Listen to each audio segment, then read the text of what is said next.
जो लोग मुझे कहते हैं कि मैं नेगेटिव हूँ, हम्म। दरअसल वो बर्दाश्त नहीं कर पाते हैं। कहते हैं एक और झूठ पकड़ लिया, ओ गॉड। यार कुछ तो तारीफ कर दे कि सच बोलते हैं। जो जिस झूठ को आप पॉजिटिव बना के पैकेज कर रहे हैं, उसके तहत ना जाने कितने लाखों लोगों की जिंदगियां बर्बाद हो जाएंगी, मर जाएंगे लोग। ठीक है, लोग अगर उसमें खुश हैं कि नौकरी चली गई है, सैलरी नहीं है, सोना गिरवी रख रहे हैं घरों में, बैंक बंद हो गया, पीएमसी के लोग 50 लोग मर गए हैं, एक ट्रांसफर पोस्टिंग करने वाला आदमी भी 10 अंगूठियां पहने हुए है, कई तरह की कलाइयों में धागे पहने हुए हैं, पंडित जी से रक्षा सूत्र बंधवा लिया है, व्रत करने लगा है, लेकिन एक पैसा बिना घूस लिए आपको कोई प्रमाण पत्र नहीं देता, आपको फर्जी केस में फंसा देता है। अगर आप ईश्वर में विश्वास करते हैं हम्म। तो ये विश्वास कीजिए कि उसकी निगाहों से सब कुछ गुजर रहा है। विधायक जो है वो मुकुट पहन लिया है, जैसे लग रहा है कि चुनाव नहीं, फैंसी ड्रेस की पार्टी हो रही है, तलवार लिए चले आ रहे हैं भाई, ये सब कर रहे हैं। 4 दिन के अंदर हवा बदल जाएगी। अगर मीडिया बुनियादी काम करने लगे ना, तो जो नेता आपको लोकप्रिय नजर आ रहे हैं ना, 4 दिन के अंदर हवा बदल जाएगी। नेता टाइप आधा काम मत करो, सब्सक्राइब के साथ साथ बेल आइकॉन भी दबाओ। अगर देशभक्त कॉन्वर्सेशंस में अगर एक किसी पर्सन का नाम आता है कि भाई उनको बुलाया जाए और उनको इंटरव्यू किया जाए, तो वो नाम अनडाउटेबली रवीश कुमार का ही होता है। रवीश कुमार पहली बार नहीं आ रहे हैं देशभक्त में। भक्त बैनर्जी ने एक्सपोज करके रखा है रवीश कुमार को, लेकिन वो तो अलग ही एक इंटरव्यू था, वो एक मस्ती का इंटरव्यू था। मैंने रवीश कुमार को as a matter of fact पहले भी इंटरव्यू किया है, जो सीरियस वाला है, कॉन्वर्सेशनल जो इंटरव्यू आप कह सकते हैं, स्क्रोल के लिए मैंने किया था 5 साल पहले। रवीश कुमार ने उस इंटरव्यू में भी बहुत सारी चीज़ें बताई थी, बहुत सारे प्रिडिक्शंस किए थे, जाने अनजाने बहुत सारी वो प्रिडिक्शंस अनफॉर्चुनेटली ट्रू होती हुई आ रही है। वो इंटरव्यू था 2015 में, दादरी लिंचिंग अखलाक के इंसिडेंट के बाद, और आज हम 5 साल बाद 2020 में बैठे हुए हैं। बहुत सारी चीज़ें जो रवीश ने बताई थी, स्पेशली गवर्नेंस के बारे में, सवाल पूछने के बारे में और लिबरल्स के बारे में, वो सारी चीज़ें भी सच हो रही हैं। बहुत सारी चीज़ों के बारे में बात करेंगे, मीडिया के बारे में बात करेंगे, ऑपोजिशन के बारे में बात करेंगे, गवर्नेंस के बारे में बात करेंगे, देश कहाँ जा रहा है उसके बारे में बात करेंगे। लेकिन शुरुआत करनी चाहिए एक बहुत ही वायरल वीडियो के साथ, क्योंकि भाई बात तो सोशल मीडिया की हो रही है और सोशल मीडिया पे हो रही है। तो भाई रवीश कुमार का आजकल जो लेटेस्ट एक वीडियो क्लिप है वो बहुत वायरल हो रहा है, एंड रवीश कुमार को वेलकम करते हुए मैं पूछना चाहूंगा कि भाई ये बबलू कौन है और ये बबलू का आइडिया क्या था और आपने ये वीडियो बनाया क्यों? अ, ये देखिए आकाश, बबलू और पप्पू बहुत प्यारे नाम हैं। और मोहल्ले में अगर आप देखें तो इन दो नाम के लोग बड़े हेल्पफुल हुआ करते थे। और वो जो सबसे पुकार का यूं ही पप्पू पुकारिए तो 10 पप्पू हैं और उनमें से एक चला आता था, एक बबलू चला आता था। तो एक तरह से ये एक इस नाम की हमारी सोसाइटी में जो छवि है वो एक दूसरे तरीके की है, कि थोड़ा भोला है, थोड़ा बेवकूफ़ भी है, थोड़ा अच्छा भी है। लेकिन जब राम राज्य वाले प्रदेश उत्तर प्रदेश, जहाँ पर 5 अगस्त को एक नए भारत का उदय हुआ था, लेकिन उसके बाद भी बैक डेट से जो इंडिया है वो अभी भी चला आ रहा है, तो उसका एक बैक डेट वाला फाइल ऊपर हो गया, जिसमें बबलू नाम के अपराधी को यूपी की पुलिस पकड़ कर ले जाती है और बबलू वहाँ से भाग जाता है। और बबलू कितना अच्छा है, उसको पुलिस पे देखिए कितना ट्रस्ट है। वो भागता है, घर जाता है चाबी लाने के लिए अपनी गाड़ी की, और लौट कर आता है, फिर गाड़ी स्टार्ट करता है जो थाने में है, फिर भागता है। मतलब बबलू ने एक सिस्टम को मौका दिया कि हम भागते रहेंगे, आप बबलू को नहीं पकड़ सकते हैं। तो एक तरह से ये जो सिस्टम है वो, उसे बबलू ने अपने भोलेपन में एक्सपोज किया। हम्म। हालांकि बबलू एक मामूली सा लगने वाला अपराधी प्रतीत होता है, जो मिट्टी के तेल या वगैरह वगैरह जो रिकॉर्ड से पता चला उसमें मिलावट करके वो अपना गुजारा चलाता है। उसी तरह से जैसे बीजेपी के एक नेता मेरठ में एनसीईआरटी की जाली किताबें छापकर अपना गुजारा चलाते हैं। लेकिन अब वो पकड़े गए तो बीजेपी ने निकाल दिया। वहाँ के मेरठ का कोई पत्र देख रहा था कि उसे निकाल दिया कि ये एनसीईआरटी की किताबों को जाली छाप रहे थे और पकड़े गए हैं, तो हम पार्टी से निकाल रहे हैं। हम्म। अब इसी आधार पर वो पार्टी में चेक कर लें, कोई भी पार्टी अपने भीतर चेक कर ले, तो कितने ही ऐसे लोगों को जो जाली किताबें छापते हैं उनको निकालना पड़ जाएगा। पर वो भी भाग जाता है। जो मैं विवरण पढ़ रहा था आकाश, कि जब आर्मी की इंटेलिजेंस टीम अपनी जांच करती है और फिर एसआईटी को बताती है, जब छापा पड़ने के लिए जब टीम जाती है वहाँ पर, तो वो अपने गाड़ी में बैठकर भाग जाता है, हम्म। वो जो पकड़ा नहीं जाता है। लेकिन बबलू जो है वो पुलिस से इस तरह से नहीं भागता, वो पुलिस की इज्जत करता है। वो लौट कर आता है, थाने में अपनी गाड़ी स्टार्ट करता है जो सीज हो चुकी है, और तब भागता है। कई दिनों के बाद बबलू भागता है। तो उसी बबलू को लेकर वो एक पुकार थी। आप जानते हैं कि अभिव्यक्ति के कई तरह के तरीके होते हैं। जी।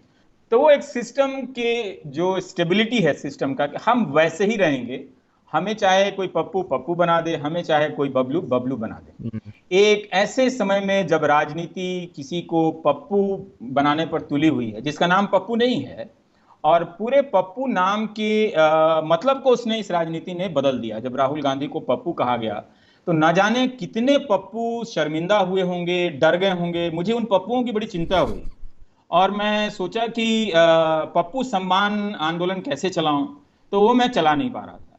लेकिन जब बबलू ने ये पराक्रम किया तो मुझे लगा कि बबलू भी कहीं दूसरे तरह का पराक्रम है, कि उसने सिस्टम को पप्पू बना दिया। एक तरह से आईटी सेल जिस तरह से एक व्यक्ति को पप्पू बना रहा है, जिस तरह भोला, उस तरह से भोले बबलू ने सिस्टम को बबलू बना दिया और वो भाग गया। तो उसकी वो रनिंग कमेंट्री थी कि बबलू बबलू बबलू बबलू, मतलब चारों तरफ ये थानों की ये हैसियत है कि कोई इन्हें बबलू बनाना चाहे तो ये बबलू बन जाते हैं ठीक है। और गायब हो जाते हैं। जी।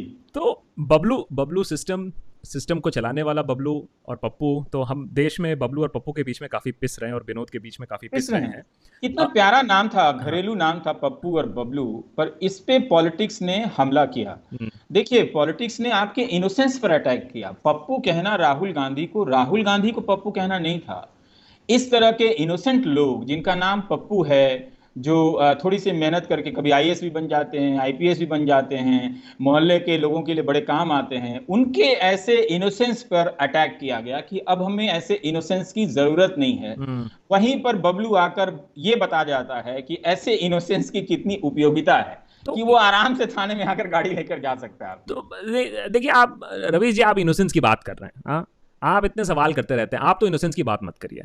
क्योंकि देखिए, ये तो मैंने भी तजुर्बे में है कि ये जो आप सवाल करते रहते हो सिस्टम को, तो एक ज़माना था जब ऐसे सवाल करने वालों को एंटी नेशनल बोला जाता था, पाकिस्तानी प्रेमी बोला जाता था, फिर अर्बन नक्सल बोला गया, फिर खान मार्केट बोला गया। आजकल बोला जाता है बड़े नेगेटिव है, तो हमें भी बड़ा सुनने में आता है। बहुत सारे लोगों ने भी कहा रवीश जी बड़े नेगेटिव है आजकल। चैलेंज, आप गलत नहीं बोल रहे हो, लेकिन इतना नेगेटिव क्यों हो? मैंने कुछ पॉजिटिव बातें किया करो, इतना नेगेटिव बातें आप करते रहते हो। तो आप क्या हो, एंटी नेशनल हो, पाकिस्तानी प्रेमी हो, या नेगेटिव हो? मैं इनमें से तो कुछ भी नहीं हूँ, और मैं बहुत ही पॉजिटिव इंसान हूँ। और अगर मैं पॉजिटिव नहीं होता, देखिए, किसी की झूठ को पकड़ना, किसी की बातों में गलत को पकड़ना, ये सिर्फ पॉजिटिविटी से आती है। ये बात कि आप उस सिस्टम को आप एक सटायर की नज़रिए से भी देख रहे होते हैं कि प्रधानमंत्री 15 अगस्त को जाकर ये कह देते हैं कि हम ऑप्टिकल फाइबर गाँव से जोड़ने वाले हैं। पहले हम पंचायत को जोड़ रहे थे, अब मैं फैसला किया है कि अब सभी गांवों को जोड़ा जाएगा। लेकिन अब शुरू से अगर आप जाकर देखें तो इस योजना में, ऑप्टिकल फाइबर से जोड़ने की योजना में, गांव और ग्राम पंचायत दोनों हैं, जबकि इसकी हकीकत कुछ और है। अगर आप गांव में जाएं, उन 1 लाख गांव में कि जहां पर बीएसएनएल के ऑप्टिकल फाइबर पहुंचाने का दावा किया गया था, तो वहां क्या हुआ, तो आपको दूसरी कहानी मिलेगी। तो मुझे बड़ी हंसी आई कि कमाल है इस देश में कि इस तरह से सामने से कोई लोगों को पप्पू बना जाते हैं। पप्पू राहुल गांधी को नहीं बनाया जाता है। राहुल गांधी उस जनता के प्रतीक हैं इस वक्त। पावर के स्ट्रक्चर में देखें, जो अपोजिशन में है ना, तो अपोजिशन क्या होता है? सिर्फ पॉलिटिकल पार्टी में अपोजिशन नहीं होता है। आप भी अपोजिशन हैं, हम भी अपोजिशन हैं, जो भी सवाल करता है वो अपोजिशन है। तो समाज में एक स्वाभाविक विपक्ष होता है जो पकड़ता है इस बात को लेकर कि अरे ये बात इन्होंने कैसे कर दी, क्या इन्होंने पहले कही थी? तो हमने 2014 का भाषण सुना प्रधानमंत्री का, उसमें भी वो कह रहे हैं कि गाँव में हम डिजिटल इंडिया से जोड़ेंगे और ये करेंगे। और हर डॉक्यूमेंट में लिखा है कि ग्राम पंचायत और गांव दोनों में ये ऑप्टिकल फाइबर बिछाई जाएगी और उसको इंटरनेट से जोड़ा जाएगा। तो ये नेगेटिव कैसे है? अगर आप स्वस्थ आलोचना करते हैं, चीजें पकड़ लेते हैं, तो ये पॉजिटिव है। नेगेटिव वो होता है कि जिसमें आप झूठ को दबाकर उसे सच साबित करते हैं। खेल वो है। तो हम और आप या मैं नेगेटिव नहीं हूं। हाँ, जरूर निराशा होती है, हताशा होती है, बिल्कुल होती रहनी चाहिए, क्योंकि और भी लोग जो हैं, नहीं तो पता चला है कि आप पत्थर हो गए हैं। तो मैं नेगेटिव नहीं हूं आकाश। अगर मैं नेगेटिव होता तो मैं, जो लोग मुझे कहते हैं कि मैं नेगेटिव हूं, दरअसल वो बर्दाश्त नहीं कर पाते हैं। कहते हैं एक और झूठ पकड़ लिया, ओ गॉड, यार कुछ तो तारीफ कर दे कि सच बोलते हैं। तो मैंने तारीफ ही तो कही हाँ। कि वो कितना सच बोलते हैं। वो सच बोल रहे थे। उन्होंने लाल किले पे जाके थोड़ी कहा कि मैं झूठ बोल रहा हूँ। बस उन्होंने जो 2014 में कहा था उसी तरह से मिली जुली बातें 2015 के 2020 में कह दी उन्होंने। तो वो नेगेटिव क्यों नहीं है कि उनकी बातें खत्म हो गई, पर मेरे पकड़ने की एबिलिटी अभी खत्म नहीं हुई है। तो मैं तो पॉजिटिव हूं, मैं कैसे अपने आप को नेगेटिव मान लूं। अब ये देखिए, एक बाइनरी बनाई गई है आकाश की सोसाइटी के भीतर से, ये विपक्ष खत्म हो जाए और सब कोई पप्पू बन जाए या बना दिए जाएं। इसीलिए सवाल उठाने वाले को कहा जाता है कि नेगेटिव है, जबकि समाज में तो सिर्फ पॉजिटिव होता नहीं ना। हमारा ये काम हर जगह जाकर अगरबत्ती जलाना नहीं है। अगरबत्ती जलाने की जगह तय है और उसका वक्त तय है कि आपको कहाँ जलानी है। पर हर जगह मैं आके ओम जय जगदीश हरे करूं तो वो ठीक बात नहीं है ना, हर किसी की नहीं कर सकता। वो उसके लिए जगह सुरक्षित है कि कहाँ आपको करनी है ये। अच्छा चलिए, आपने बोला कि चलिए फाइबर ऑप्टिक पहले से बात ऑलरेडी हो चुकी थी, लेकिन सरकार ने दूसरी चीज़ें भी की। भाई देखिए, सरकार ने बोला था 370 कर दिया, मंदिर कर दिया। तो रवीश कुमार के आंकड़े से कैसे किया, क्या किया, ये सब सारे सवाल कर देने के सवाल के पीछे गायब नहीं हो जाते हैं। मैं नहीं मानता कि 370 को लेकर हर तरह की बातें जनता तक पहुंचाई गई, और मैं नहीं मानता कि जो नेताओं को नज़रबंद किया गया वो कोई 370 हटाने जैसी कोई बड़े सम्मानजनक काम था वो, कि जिसे उस काम को भी हम 370 हटाने के साथ साथ श्रेय देते चले जाते हैं। ठीक है, अगर भ्रष्टाचार आधार था वहाँ की राजनीति को ख़त्म कर देना, नेताओं को बंद कर देना, तो मेरठ में जो व्यक्ति 35 करोड़ रुपए का या 70 करोड़ रुपए का जो भी जानकारी मीडिया में आई है, वो एनसीईआरटी की गलत किताबें छाप रहा था, तो क्या मेरठ बीजेपी के सभी नेताओं को नज़रबंद कर दिया जाना चाहिए? मेरे ख्याल से नहीं। तो आपने स्वस्थ समाज में एक तरह के नैरेटिव को स्थापित किया है। बहुत सारे लोगों को मालूम नहीं है कि कश्मीर के भीतर क्या हुआ है। आतंकवाद उसका एक पहलू है, वो पहले भी था, आज भी है, खत्म नहीं हुआ। आप तो नोटबंदी के समय ही कह रहे थे कि खत्म हो गया आतंकवाद और नक्सलवाद खत्म हो गया, पर आप वहां के लोगों को, और जम्मू भी है, इसमें कश्मीर नहीं है। हम तो हर समस्या को श्रीनगर से जोड़कर देखते हैं, पर उसी से मिलती जुलती समस्या आप जम्मू के लोगों से पूछिए कि डोमिसाइल बनवाने के लिए उनकी क्या हालत हुई होगी। लेकिन इन सारी सच्चाइयों को आप छिपा के एक आप ये किया वो किया ये करते रहें। और जब मैं पूछूं कि भाई इतने सारे लोग बेरोजगार हो गए हैं, तो आप बेरोजगारी पे बात कीजिए ना। फिर बेरोजगारी को लेकर बताइए कि हाँ उन्होंने इतना रोजगार दे दिया, बताइए कहाँ दे दिया है। फिर आप उसको 370 पर क्यों ले जा रहे हैं? फिर वो एक अलग बहस है। क्या उस बहस को हम जानकारी के आधार पर कर पा रहे हैं? क्या हम साहस के साथ कर पा रहे हैं, बोल पा रहे हैं? आधी मीडिया तो फारूक अब्दुल्ला को का इंटरव्यू न चला है। आधी मीडिया ने उन नेताओं का जो देश की संसद में आकर भाषण देते थे, संसद की सदस्यता स्वीकार करते थे, वही नागालैंड का प्रकरण देख लीजिए कि उसने अलग झंडे की बात कही है, कहां हंगामा हुआ।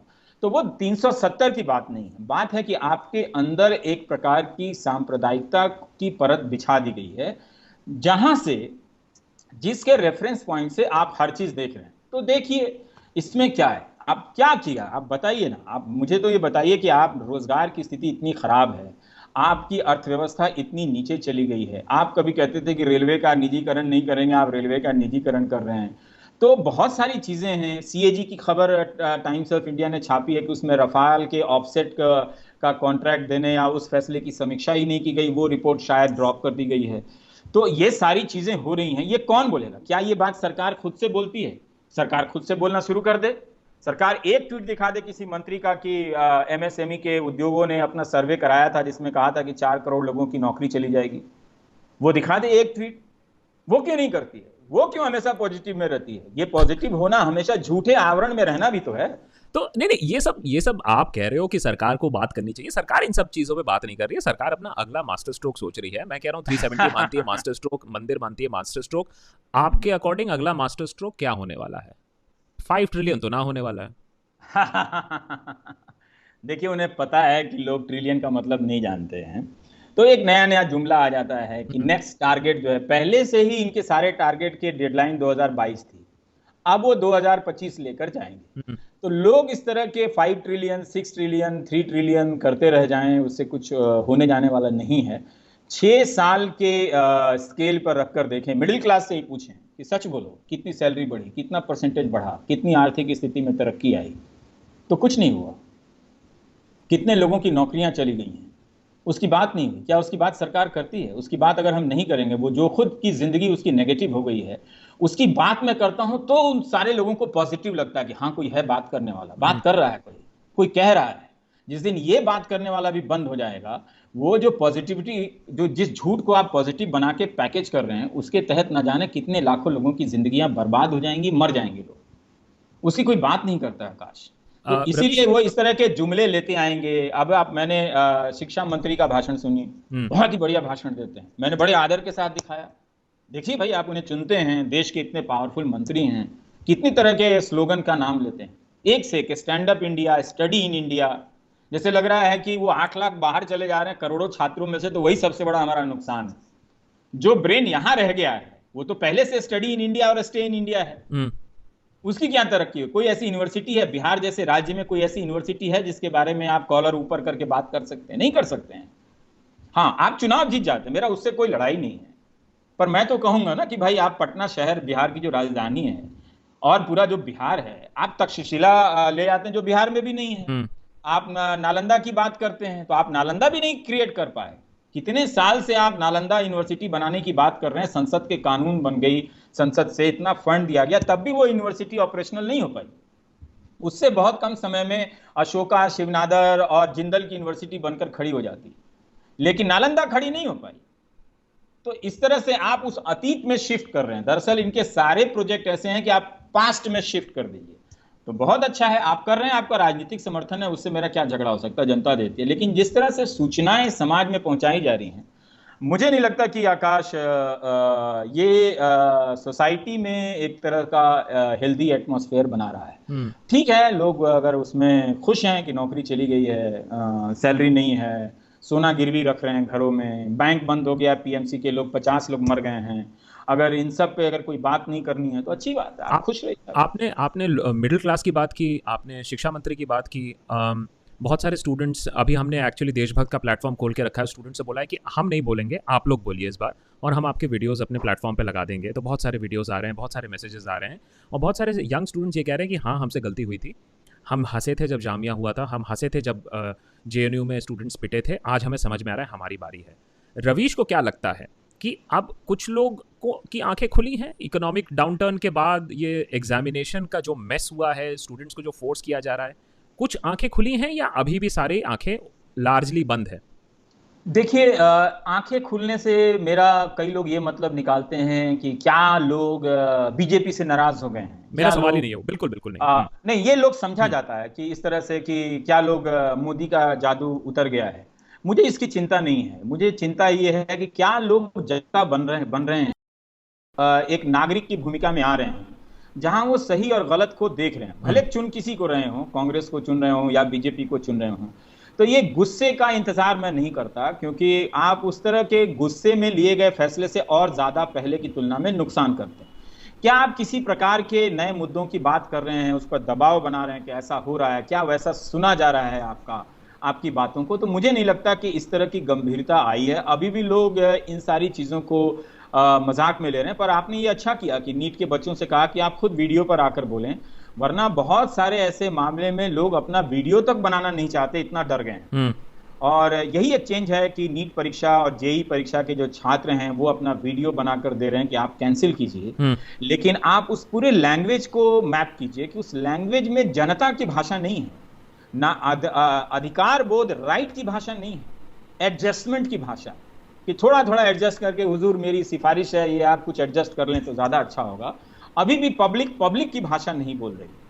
तो एक स्टेप आगे मैं कह सकता हूं, आंख खुली ये एक बड़ी चीज होती है। ऐसे समय में जब कोई इंफॉर्मेशन ही नहीं है और जिसके पास है वो भी आंख नहीं खोल रहा है, तो हम उस पर क्या कहें। लोगों को लगता है कि सबकी आंखें ज्यादा खराब हो गई हैं व्हाट्सएप मीम पढ़ते पढ़ते, तो सबके पावर बढ़ गए हैं और उनका अपना पावर कम हो गया है। आंख का पावर बढ़ गया है, लेकिन अपना पावर नागरिक होने का इन नौजवानों का कम हो गया है। अब ये क्या करेंगे, मतलब ये क्या नीट पास कर जाएंगे तो उसी से इनका काम चल जाएगा? आप जाकर मेडिकल कॉलेज की हकीकत देखिए, नीट पास करने के बाद भी कई प्राइवेट कॉलेजों में जब यहाँ एडमिशन मिलता है 50-50 लाख रुपए इनको फीस देने पड़ते हैं, गुलाम की तरह इनसे बर्ताव किया जाता है। तो इन सब चीजों पे कोई बात नहीं करता, सारी बातें मोदी विरोध या राहुल विरोध पे है। इस तरह के जस्टिस जिसमें नागरिक को एक तरह से, आप एक छात्र से 50 लाख रुपए ले रहे हैं मेडिकल पढ़ने के लिए, वो तो बढ़ के जब डॉक्टर बनेगा तो वो सारी जिंदगी कर्जा चुकाएगा दवा कंपनियों के बस में आकर, वो डॉक्टरी क्या करेगा। तो इसीलिए उस सोसाइटी के डेमोक्रेटाइजेशन या नागरिक बनने की प्रक्रिया से मैं बहुत उत्साहित तो नहीं हूँ जी। एक तो है कि सिटीज़न राइट्स, और जो आपने बहुत ही सही बोला कि सिटीज़न की जो भाषा है वो कहीं ना कहीं बदल चुकी है, एडजस्टमेंट की भाषा आ चुकी है, जी हजूरी ज़्यादा हो चुकी है, विच आई एग्री विद। और दूसरी है कि एक तो है ऑपोजिशन की बात तो अभी करेंगे ही, लेकिन दूसरा जो upholder of the citizens right है डेमोक्रेटिक इंस्टीट्यूशंस, हम अमेरिका में भी देखते हैं, इंडिया और अमेरिका में काफ़ी प्रॉब्लम सेम है, सेम सॉर्ट ऑफ लीडरशिप है, धमकी, पॉपुलरिज्म, मेजॉरिटरिज्म, लेकिन अमेरिका में जो इंस्टीट्यूशंस हैं वो फाइट बैक कर रही हैं। मैं सिर्फ मीडिया की बात नहीं कर रही हूँ, डेमोक्रेटिक इंस्टीट्यूशंस, कोर्ट्स की बात कर लीजिए, यहाँ हम देख रहे हैं सीबी, ईडी, सीवीसी वगैरह वगैरह। सो जो डेमोक्रेटिक इंस्टीट्यूशंस हैं, सिटीजन कितना आवाज़ उठा लेगा, ऑपोजिशन ऑफ कोर्स एक है, लेकिन जो collapse of the democratic institutions है, क्या हम उसको माने कि अब वो कंप्लीट है या अभी there is some hope, and अगर उसको रिवाइवल करना है तो कौन करेगा, इंस्टीट्यूशंस? देखिए आकाश, ये बहुत लंबी लड़ाई है, इसको एक चुनाव दो चुनाव से जोड़कर आप नहीं देख सकते हैं। नागरिकता खत्म हो गई है और अब आप अच्छे अच्छे लोगों को देखिए तो वो कुछ बोलते हैं, लेकिन कुछ बोलने से पहले बहुत कुछ छोड़ देते हैं। तो बहुत कुछ छोड़ के आप कुछ बोल रहे हैं, जबकि होना ये चाहिए कि कुछ छोड़कर आप बहुत कुछ बोलो, वो आपने छोड़ दिया है। तो इससे कैरेक्टर, जो डेमोक्रेटिक कैरेक्टर है, हमें बताया नहीं गया कि लोकतांत्रिक कैरेक्टर क्या होता है।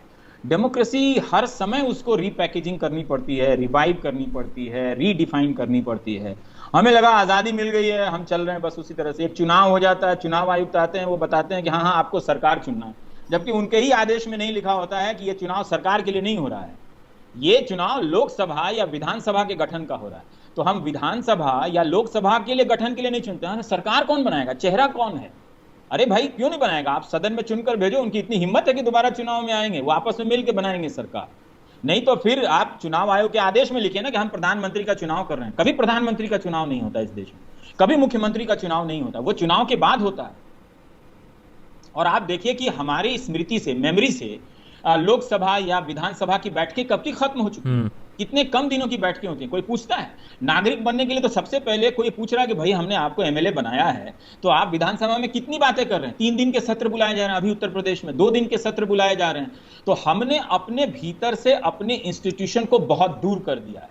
एक सांसद का मूल्यांकन करते समय हम इस बात पर नहीं देखते कि इसको संसद में भेजा हमने इनको, तो इन्होंने क्या क्या सवाल पूछे क्षेत्र को लेकर, राज्य को लेकर, राष्ट्र को लेकर और अंतर्राष्ट्रीय परिस्थितियों को लेकर 5 साल में। इनका काम है, इनको एक फंड दे दिया गया है कि गांव में लोगों के नाम पे, फलाने फलाने के नाम पे, जाति के हिसाब से दरवाजा बनाते रहो, गेट बनता रहता है। तो ये लोकतांत्रिकता नहीं है, ये एक बड़ा सीरियस बिजनेस है। हाँ, लेकिन मस्ती में किया जाना चाहिए इस काम को, एकदम से उदास और ये करे यार कुछ नहीं होगा, लेकिन करना बहुत पड़ेगा आपको। जिस तरह से नीट की तैयारी करने के लिए आप 2 साल काफी पढ़ते हैं, उस तरह से आपको पढ़नी पड़ेगी, आपको रीट्रेन करना पड़ेगा, रीड करना पड़ेगा। तो इसलिए बहुत चीजों को हमने हल्के में ले लिया है और अभी भी हम हल्के में ले ही रहे हैं। तो इसमें आप कहें कि हम ये हट गए तो अब जनता में चेंज आ गया है, नहीं नहीं, कोई चेंज नहीं आया। इनके हटने से भी चेंज नहीं आएगा, उनके आने से भी कोई चेंज नहीं आएगा। प्रशांत भूषण के केस से सुप्रीम कोर्ट में चेंज आएगा? मुझे नहीं लगता है, क्योंकि देखिए जब मैं पटना में था तो हनुमान मंदिर जाता था, तो वहाँ लाइन में लगनी पड़ती थी क्योंकि बाकी बहुत प्रचलित जगह है। तो वहाँ मैं सुनता था कई लोग इसलिए भी आते थे प्रसाद चढ़ाने कि जिनकी ट्रांसफर पोस्टिंग उनके मनोनुकूल जगह पर हो गई है, मतलब वो जहाँ ज्यादा आप कमाने वाले हैं। तो बहुत सारे लोग अपने दुख को ऐसे भी देखते हैं कि मेरी पोस्टिंग अच्छे जगह पे, माल बनाने वाले जगह पर नहीं हुई है, कब हो जाए तो मेरा ग्रह कट जाए। तो इस समाज में लोग अपने दुख को इस नजरिए से भी देखते हैं कि उन्हें घूस कमाने का मौका नहीं मिल रहा है, उन्हें करप्शन करने का मौका नहीं मिल रहा है। दुख जो है वो बहुत डिफरेंट टाइप का दुख भी है। तो वैसे लोग पूरा व्रत रखते हैं, पूजा करते हैं, तो मैं बड़ा घबरा जाता था कि आखिर हनुमान जी कैसे कर सकते हैं इन लोगों के साथ। ये तो पूरा हमारी डेमोक्रेसी को खत्म कर रहा है आदमी बैठ के। इसको तो कभी पोस्टिंग नहीं होनी चाहिए, लेकिन वो आ रहा है और कह रहा है कि नहीं नहीं, बड़े दिन से हम आ रहे हैं, मेरी पोस्टिंग हो गई है। तो मुझे लगता था कि ये किसे छल रहा है, ये खुद को छल रहा है, अपने सिस्टम को छल रहा है। और धीरे धीरे सोसाइटी क्रम्बल करती चली गई। तो इसलिए मुझे इसी तरह से लोग समझने वाले हैं, पाप करने के बाद भी उसी भगवान के पास जाते हैं। भगवान के शरण में आने वाला सिर्फ पुण्यात्मा नहीं है, वो अपने पाप से बचने के लिए भी जाता है उन्हीं भगवान के पास। तो इसीलिए ये जो पाप पुण्य का डिस्कोर्स है हमारे खून में, जो लोगों को डाला गया है, उसको समझना पड़ेगा। समाज में लोग पाप से नहीं डरते हैं। उनको पता है कि कोई व्रत कर लेंगे, कोई पूजा कर लेंगे, कोई पंडित आ जाएगा, बताएगा आपका ग्रह है, कट जाएगा। तो इसलिए पाप का नैतिक डर नहीं, धार्मिक डर जिस समाज में पाप को लेकर ना हो, उस समाज में संवैधानिक नैतिक डर कैसे हो सकता है? तो ये हमें समझने की जरूरत है कि हमारा जो कैरेक्टर रिलीजन और उससे बनता है। रिलीजन में मैं नचिकेता के बारे में पढ़ता हूं, या और भी धर्म ग्रंथों को आप पढ़िए, तो उसमें चर्चाओं का इतना सम्मानजनक विस्तार है। आप पढ़िए, आप जाकर उसमें, हाँ ठीक है, उसमें असहमत होने वाली बातें भी हैं, लेकिन ये बात तो पता चल रहा है ना कि लोग एक डिबेट कर रहे हैं, एक तरह की एक चीजों को डिस्कोर्स तैयार कर रहे हैं। लेकिन आप यहां आकर आप देख लीजिए कि उसी धर्म का ज्यादातर इस्तेमाल, आखिर मैं कहता हूं कि राम के सामने आप खड़े हो जाइए, लेकिन राम के सामने क्या आप अंतर्मन से खड़े हैं? क्या आपको उस वक्त आपके अपने किए हुए पाप की याद आती है? क्या आपको डर लगता है कि राम भी कुछ समझ रहे होंगे? है ना? तो लोग अपने पाप का जस्टिफिकेशन अगर उसी रिलीजन से, उन्हीं देवताओं से लेने लगे, तो इस तरह की घटनाओं से बहुत ज्यादा बदलाव नहीं आएगा। हमें लगता है कि धर्म के भीतर जो नैतिक बल है उसे भी फिर से स्थापित करने की जरूरत है, जहां इंसान पाप से डरे, गलत से डरे, संवैधानिक नैतिकता का उल्लंघन करने के बाद भी किसी के भीतर ये डर कायम नहीं होता, उसका जमीर कायम नहीं होता। वरना अगर वो होता तो कोई ये फैसला देने के बाद राज्यसभा की सदस्यता नहीं लेता, अनुराग, आकाश, ठीक है? और वो कितने सहजता के साथ स्वीकार कर लिए जाते हैं। तो इस तरह से हम इस समाज में अगर संवैधानिक नैतिकता कायम करना चाहते हैं, तो देखिए धर्म तो जाने वाला नहीं है, आपके और मेरे लाइफ टाइम में तो नहीं जाएगा, हजारों साल के लाइफ टाइम में किसी के लाइफ टाइम में गया नहीं। तो बहुत जरूरत है कि हम रिलीजन को रीडिफाइन करें, और उसमें जो भी नैतिकताएं बताई गई हैं श्रेष्ठ, जो खराबी है, कमियां हैं, आप जरूर उसको छोड़िए।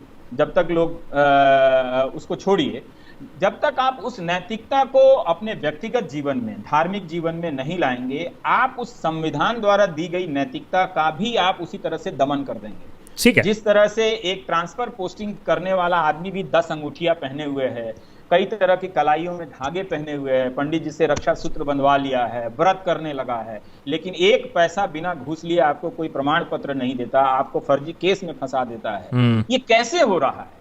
इसको जब तक आप नहीं समझिएगा, संवैधानिक नैतिकता स्थापित नहीं होगी। मुझे नहीं लगता कि प्रशांत भूषण से के मामले से सिस्टम के भीतर कोई बदलाव आएगा, लेकिन लोगों में एक हिम्मत आएगी कि हाँ, कोई एक व्यक्ति है जो कोर्ट के सामने जाकर बोल सकता है। प्रशांत भूषण से पहले हर्षमंदर ने भी ये काम किया है कोर्ट में। मुझे प्रसंग अभी ठीक याद नहीं है, लेकिन वो भी अदालत के सामने इसी तरह का कर चुके हैं, खड़े होकर बोल चुके हैं हर्षमंदर, सही और गलत के बारे में। तो ऐसे नैतिक बल वाले प्रसंगों की बहुत जरूरी है, जो धार्मिक और संवैधानिक नैतिकता को नए तरीके से परिभाषित करे। आप मेरे जवाबों को सुनते हुए कहीं आपको ये तो नहीं लग रहा कि मैं शामियाना बिछाकर मैं कोई नया संत बनने वाला ये मत सोचना, लेकिन लेकिन ऐसे ही मैं समाज को समझा हूं, जैसा समझ रहा हूं मैं बता रहा हूं। नहीं, मेरे ख्याल से आप समाज को समझते हो और इसीलिए आपका वो कनेक्ट जो बैठता है व्यूअर के साथ वो काफी गहरा है। यही सोच रहा था कि 5 तारीख को जो लोग नए भारत का उदय करने का सोच रहे थे, प्रभु राम अपनी मर्यादाओं से उनकी सत्यता को कैसे परखते होंगे, है ना? उनकी नैतिकता को कैसे देखते होंगे? अगर आप ईश्वर में विश्वास करते हैं तो ये विश्वास कीजिए कि उसकी निगाहों से सब कुछ गुजर रहा है, वरना तो कुछ भी नहीं है। विश्वास मतलब विश्वास पर ही तो दुनिया है ना, कि आप संविधान पर विश्वास करते हैं, आप धर्म पर विश्वास करते हैं, आप दोस्तों पर विश्वास करते हैं, इसलिए विश्वास नहीं करते कि आप उसका कुछ नेगेटिव इस्तेमाल करेंगे। तो इसलिए हाँ, तो ये तो नैतिकता की एक बात हुई, और नैतिकता की बात हो रही है तो हम, और आपने बिहार की भी बात उठाई जहां पॉलिटिक्स इज ओवर एवरीथिंग, और वहां इलेक्शंस भी आने वाले हैं। मैं आपको प्रेडिक्शन करने के लिए नहीं बोल रहा हूं, लेकिन मुझे ये समझ में नहीं आ रहा है कि बिहार जैसे एडवांस्ड स्टेट में जहां पॉलिटिकल अंडरस्टैंडिंग इतनी हाई है, वहां इलेक्शंस हो रहे हैं एक तो, और इसी के जो फरमान भी जो जारी हुआ है वो पता नहीं किसको बेनिफिट करने वाले हैं, लेकिन किन मुद्दों पे इलेक्शंस होने वाले हैं? वहां बच्चे तड़प रहे हैं क्योंकि एग्जामिनेशन सेंटर, अगर जेई नीट की भी बात कर ले, मेरे ख्याल से सिर्फ 2 हैं। बाढ़ की स्थिति है, कोरोना की स्थिति है, विकास क्या हुआ है ये देखने की बात है। तो बिहार में इलेक्शन तो बहुत ही इंटरेस्टिंग होने वाला था, होना चाहिए था, लेकिन क्या ऐसा है? ये एक मिथ है आकाश कि बिहार में पॉलिटिकल कॉमन सेंस ज़्यादा है। मतलब इतना ही कॉमन सेंस है कि वो किसी को हरा दिए, वो किसी को जिता दिए और पॉलिटिकली सैवी लोग हैं। ये बिहार ही नहीं, देश के किसी भी बात में पर लागू होता है। पॉलिटिकली अगर सैवी होते या सेंसिटिव होते या प्रखर होते तो बिहार ने ये राजनीति थोड़ी है कि किसी को चुन लिया। अब जनता दल यूनाइटेड है, ठीक है, आप कहते हैं कि कांग्रेस परिवारवाद पे चलता है, जनता दल यूनाइटेड कैसे चलता है बता दीजिए मुझे। वो व्यक्तिवाद पे चलता है क्या? उसके भीतर किसी इशू को कोई लेकर डिबेट करते हुए किसी भी पार्टी में, या कांग्रेस हो या बीजेपी हो, नई शिक्षा नीति आई, आपने सुना कि कोई कन्वेंशन बुलाकर बातचीत हो रही है वहां पर? तो वो राजनीति वैसी राजनीति नहीं है, वो एक अलग अलग दलों के प्रति अलग अलग कारणों से निष्ठा की राजनीति का एक राज्य है, जैसे कि सारे राज्य होते हैं। हमें इस तरह के मिथ से निकल आना चाहिए कि लोग बड़े ये हो गए हैं। आप किन सूचनाओं पर अपना राजनीतिक निर्णय लेते हैं, इस तरह की जनता अगर आप ज्यादा प्रतिशत में नजर आती है तो फिर आप उसका विश्लेषण कर सकते हैं। सिर्फ लोगों ने नीतीश को चुन लिया या सिर्फ लोगों ने लालू को चुन लिया, सिर्फ यही एक राजनीतिक उनकी चतुराई की पराकाष्ठा है, तो इसे देखना चाहिए। एक और बात है, अगर मान लीजिए कि इतने स्वैब है ना, लोग बड़े सैवी हैं, सॉरी, तो सबके पास मोबाइल फोन है। सांप मारने की घटना का भी लोग फोन बना लेते हैं, हर चीज का वीडियो बना लेते हैं और वायरल कर लेते हैं। पर रात के वक्त जब चुनाव से पहले पैसे बढ़ते हैं, शराब बढ़ती है या और भी चीजें अलग अलग रूप में बढ़ती हैं, कोई वीडियो बनाकर वायरल करता है? कहीं से भी बताइए। कभी कभी तो नहीं, कहीं कभी कभी, बहुत रेयर। लेकिन जिस तरह से इसका ये किसी भी राज्य की बात मैं कर रहा हूं, बिहार ही नहीं, सब उसमें एक तरह से उस सिस्टम के पार्ट हैं। तो राजनीति कहां हो रही है? क्या बिहार में एजुकेशन पे लेकर चर्चा हो रही है? क्या बिहार में प्राइवेट ओनरशिप को लेकर चर्चा हो रही है कि 2-4 उद्योगपतियों को ही सारा कुछ दे दिया गया है, उस पर कोई राजनीतिक निर्णय बन रहा है? क्या बिहार में हेल्थ को लेकर चर्चा हो रही है? तो ये सारी संवेदनशीलताएं या सूचनाएं जब नहीं है वहां पर, तो क्या मतलब? आप ठीक है, आप एक सरकार चुन रहे हैं, तो इसलिए बहुत, अगर आप नजरिया बदलता है हर चुनाव में कवर करते करते, एक समय जरूर इन्हीं प्रक्रियाओं से राजनीति ने बहुत हासिल की। जैसे बहुत सारे दलित लोग सत्ता में आए, बहुत सारे पिछड़े लोग सत्ता में आए, वो एक क्रम था जो इसी चुनावी प्रक्रिया में जनता ने तोड़ा। लेकिन वो एक बड़ा मकसद होते हुए भी संपूर्ण मकसद तो नहीं है राजनीति का। आप बिहार के गली गली के स्कूल कॉलेज सब अब चौपट होते चले गए। जो भी शुरुआत हुई थी लड़कियों को साइकिल देने की और ये योजना, वो सब कैश ऑन डिलीवरी वाली मामले में बदल गई है सारी चीजें। लेकिन क्लास में टीचर नहीं है, एजुकेशन का स्टैंडर्ड नहीं है, पहले 100 में बिहार की एक यूनिवर्सिटी नहीं है। तो अब पहले हमने नहीं देखा था, हमने कहा था कि हाँ साइकिल पहुंचा, तो उसमें देखा कि लड़कियों में बड़ा बदलाव आया कि वो कई तरह के काम करने लगी हैं। लेकिन वो बदलाव एक सीमित स्टेज का बदलाव है। तो राजनीतिक दल आपको इसी तरह के छोटे छोटे बदलाव ऑफर करते हैं, आगे जाकर उसी लड़की को उसी जिले में अच्छा कॉलेज मिल जाए, ये नहीं मिलता है। तो इसीलिए कोई बहुत बड़ा कोई पॉलिटिकल चर्निंग बिहार में हो रही हो, चाहे नतीजा तेजस्वी के पक्ष में आए या नीतीश के पक्ष में आए, उससे कोई बड़ा फर्क नहीं पड़ता। जैसे पटना है आकाश, पटना भारत का सबसे गंदा शहर है। ये जो स्वच्छ सर्वेक्षण होता है, हालांकि इसमें भी बहुत सारी कमियां हैं, लेकिन अब ठीक है, वो अगर वो करते हैं तो उसी के पैमाने से देखिए कि सबसे गंदा शहर है। अब वहां के लोग कई साल से बीजेपी के ही विधायकों को, कॉर्पोरेटरों को चुनते आए हैं। क्या वो इसके आधार पर चुनेंगे या नहीं चुनेंगे? मुझे लगता है नहीं चुनेंगे। ये उनका आधार नहीं है। तो फिर राजनीतिक रूप से क्या चतुर होगा? राजनीतिक जनता को अगर आप राजनीतिक रूप से चतुर होने का, स्मार्ट होने का श्रेय तब दीजिए जब उससे नेता असुरक्षित महसूस करने लगे कि वाकई में ये पटना सबसे गंदा शहर आया है, तो हम जनता के बीच नहीं जा सकते। लेकिन जनता उनको अपने बीच लेकर आएगी, आइए ना, हम आपको मुकुट पहनाएंगे, आपको एक तलवार भी गिफ्ट करेंगे, एक गदा भी देंगे। तो उसी तरह के एक धार्मिक प्रयोजन का हिस्सा बनाकर राजनीति को आपको उस तरह से जिताएंगे।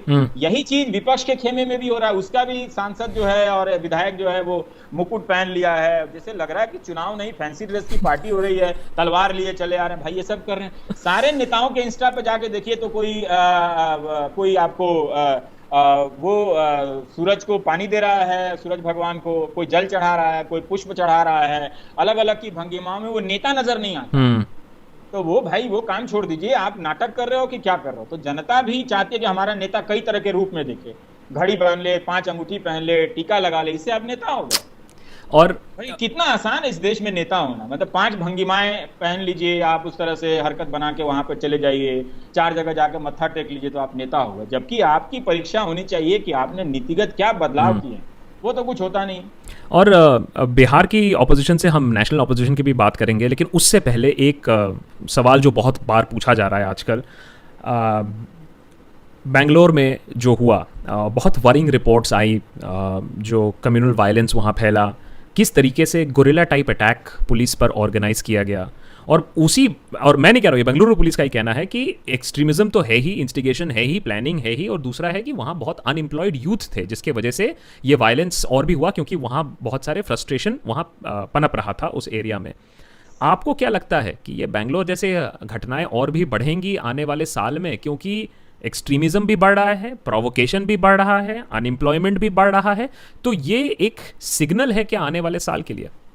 मुझे लगता है कि जो एक्सट्रीमिज्म आई है, एक तरह से उग्रता आई है, वो तो एक रोजगार के तहत भी आई। आईटी सेल में नौकरी मिल जाएगी तो आप एक्सट्रीमिस्ट हो जाते हैं, आपके भाषा से लेके। लेकिन बेरोजगारी तो हर जगह फैली है, हर जगह लोग संकट में हैं, तो उन्होंने हिंसा का रास्ता तो नहीं अपनाया। तो बेंगलोर में जो कुछ भी हुआ होगा उसका ये कारण थोड़ा ठीक नहीं लगता है कि आप, चूंकि बेरोजगारी में है इसलिए आप पुलिस पर अटैक कर रहे हैं। तो बेरोजगार में है तो इसलिए पहले आप प्रदर्शन तो करते नजर नहीं आए, अपने रोजगार की मांग को लेकर अपने विधायक के घर के बाहर प्रदर्शन करते तो नजर नहीं आए, अपनी सरकार के बाहर प्रदर्शन करते हुए तो नजर नहीं आए। क्या वो लोग ऐसे प्रदर्शनों में भी गए थे जहां पर कम मजदूरी को लेकर लोग लड़ रहे हैं? मुझे तो नहीं लगता कि गए होंगे। तो बेंगलोर पुलिस को सबसे बड़ी जिम्मेदारी अपने ऊपर लेनी चाहिए कि वो क्यों फेल हुई, है ना, वो क्यों फेल हुई कि वहां पर एक तरह से राइट की स्थिति आई। और क्या जो लोग घर, वो नवीन की मां ने ही कहा कि उसी इलाके के नौजवान हमें बचाने आए, तो क्या उन सब को नौकरी पक्की थी? क्या उनकी इंक्रीमेंट बढ़ गया था? या जो लोग हनुमान जी का मंदिर बचाने आए थे क्या उनकी सैलरी ज्यादा बढ़ गई थी? ऐसा तो नहीं है। ये राइट के कोई कारण जो है, अब मीडिया रिपोर्टिंग होती नहीं है, रिसोर्स है नहीं सारी चीजों के, तो आप बहुत तरह के सत्य को आप जानते नहीं, तो इंफॉर्मेशन की जगह परसेप्शन कई तरह का है, तो जो जितना बड़ा परसेप्शन कर ले मैदान उसका है। तो मुझे नहीं लगता कि ये बेरोजगारी से जुड़ा हुआ मामला है। लोग हताश जरूर हैं, पर लोग हिंसा का रास्ता नहीं लेंगे, मुझे पूरा भरोसा है, लेना भी नहीं चाहिए, क्योंकि उससे आप कुछ हासिल नहीं करेंगे। आप स्टेट को मौका देंगे कि और वो रिप्रेशन करे, आप इसकी बजाय आप थोड़े से टफ काम में आइए। अगर वायलेंस भी एक तरह का टफ काम है तो क्यों नहीं, उसका तो कोई रिजल्ट नहीं, पता है कि उसका गोली फायरिंग हो जाएगी, कुछ लोग मर जाएंगे, जिंदगी भर का मुकदमा हो जाएगा। तो दूसरा टफ काम चुनिए कि आप नीतियों को लेकर बहस कीजिए, अपने सरकार से, अपने राजनीतिक दल से, मीडिया से, तो वो तो आप करेंगे नहीं। तो मुझे नहीं लगता कि देश के लोग ऐसा कुछ सोच रहे होंगे। तो इसी का कॉर्नरी क्वेश्चन फिर दूसरा भी बनता है कि ये लोग जो आएंगे, आप कह रहे हो सवाल करेंगे, मीडिया आएगी सवाल करेगी, क्या लोग ऑपोजिशन है, क्या मीडिया ऑपोजिशन है, या जो ऑपोजिशन है वो अपना काम नहीं कर रही है? और अगर ऑपोजिशन अपना काम करे तो शायद आपको ऑपोजिशन बनने की जरूरत नहीं पड़ेगी, लोग आप पर सवाल नहीं उठाएंगे कि भैया रवीश ऑपोजिशन क्यों बन रहा है, या लोग सड़कों पे क्यों आ रहे हैं, काम तो ऑपोजिशन का है। ये भी एक धारणा है, ये धारणा 2014 के बाद से बनाई गई विपक्ष पर हंसने की और उसे इग्नोर करने की। ये जो सवाल पूछते हैं लोग, आप उनसे भी पूछिए कि जब विपक्ष का कोई व्यक्ति, मान लेता हूं कि ये सारे लोग ट्विटर पर रहते होंगे या फेसबुक पे रहते होंगे, कोई उनके लिए सवाल उठाता है तो क्या वो उसे शेयर करते हैं? है हिम्मत शेयर करने की? नहीं करेंगे वो, क्योंकि उनके दिमाग से जो सैनिटाइज किया गया है, ऑपोजिशन नाम की चीज को सैनिटाइज किया गया। विपक्ष कहां? अरे भाई चुना सरकार है, सवाल ही गलत पूछ रहे हो। सरकार कहां है? विपक्ष जो सवाल पूछ रहा है वो क्या उस पर सरकार सुन रही है? कभी आपने सुना वो प्रक्रिया कि वो सारी खत्म हो गई कि विपक्ष से आप बात कर रहे हैं? तालाबंदी कर दिया आपने, आके अचानक टीवी पे अनाउंस कर दिया जान है तो जहान है, 50,000 से अधिक लोगों की मौत हो गई, अब बात ही नहीं कर रहे हैं, जान है तो जहान है। आपका ही विधायक सदन में खड़ा होकर किस किस तरह के अनुभव बता रहा है कि कैबिनेट मिनिस्टर चेतन चौहान के साथ ऐसा ऐसा हुआ है। तो वो विपक्ष को खत्म हुआ। देखिए समाज में, मैं IIM बेंगलोर गया था कुछ साल पहले, तो वहां लड़कों से पूछा मैंने कि आप में से कितने लोगों ने राहुल गांधी पर हंसा है, तो सब हंसने लगे। तो मैंने कहा कि बात राहुल गांधी पर हंसने की नहीं है, नेताओं पर हंसना चाहिए, उन पर आलोचना भी करनी चाहिए, सब मजाक उड़ाना चाहिए, वो उनको आदत होती है। आप अपने भीतर ऑपोजिशन के किसी भी प्रोसेस के बारे में आप मजाक उड़ा रहे हैं, उसको खत्म कर रहे हैं। क्या आपके भीतर ऑपोजिशन बचा हुआ है? मुझे तो नहीं लगता। आप देखिए कि यूपी में अगर आप देखें तो प्रियंका गांधी ने कुछ बहुत सारे मुद्दे उठाए, कहीं इस पर आप देख लीजिए कि कोई चर्चा है। कम से कम कोशिश होती है कि एक छोटी सी जगह दे दो, मत दो आप जगह। लेकिन 2014 के पहले जो बहस होती थी वो सारे बीजेपी के टेक ऑफ पॉइंट से होती थी सारी बहस। इसलिए नहीं कि वो बीजेपी उठा रही है, क्योंकि सबके दिमाग में ये मान्यता थी कि ये ऑपोजिशन पार्टी है, तो इसलिए इसके उठाए गए सवालों से सरकार को घेरा जाता था। अब सरकार की कही गई बातों से विपक्ष को हंसा जाता है, इसलिए सरकार के लोग बड़े सीना तानते हुए आते हैं और विपक्ष पर क्या क्या तोहमतें लगाकर हंसते रहते हैं। अगर यही था तो बता देते कि 2 लाख करोड़ में से जो 2G का घोटाला हुआ था, विनोद राय ने जो कथित रूप से बताया था, वो कहां गया पैसा। करेक्ट।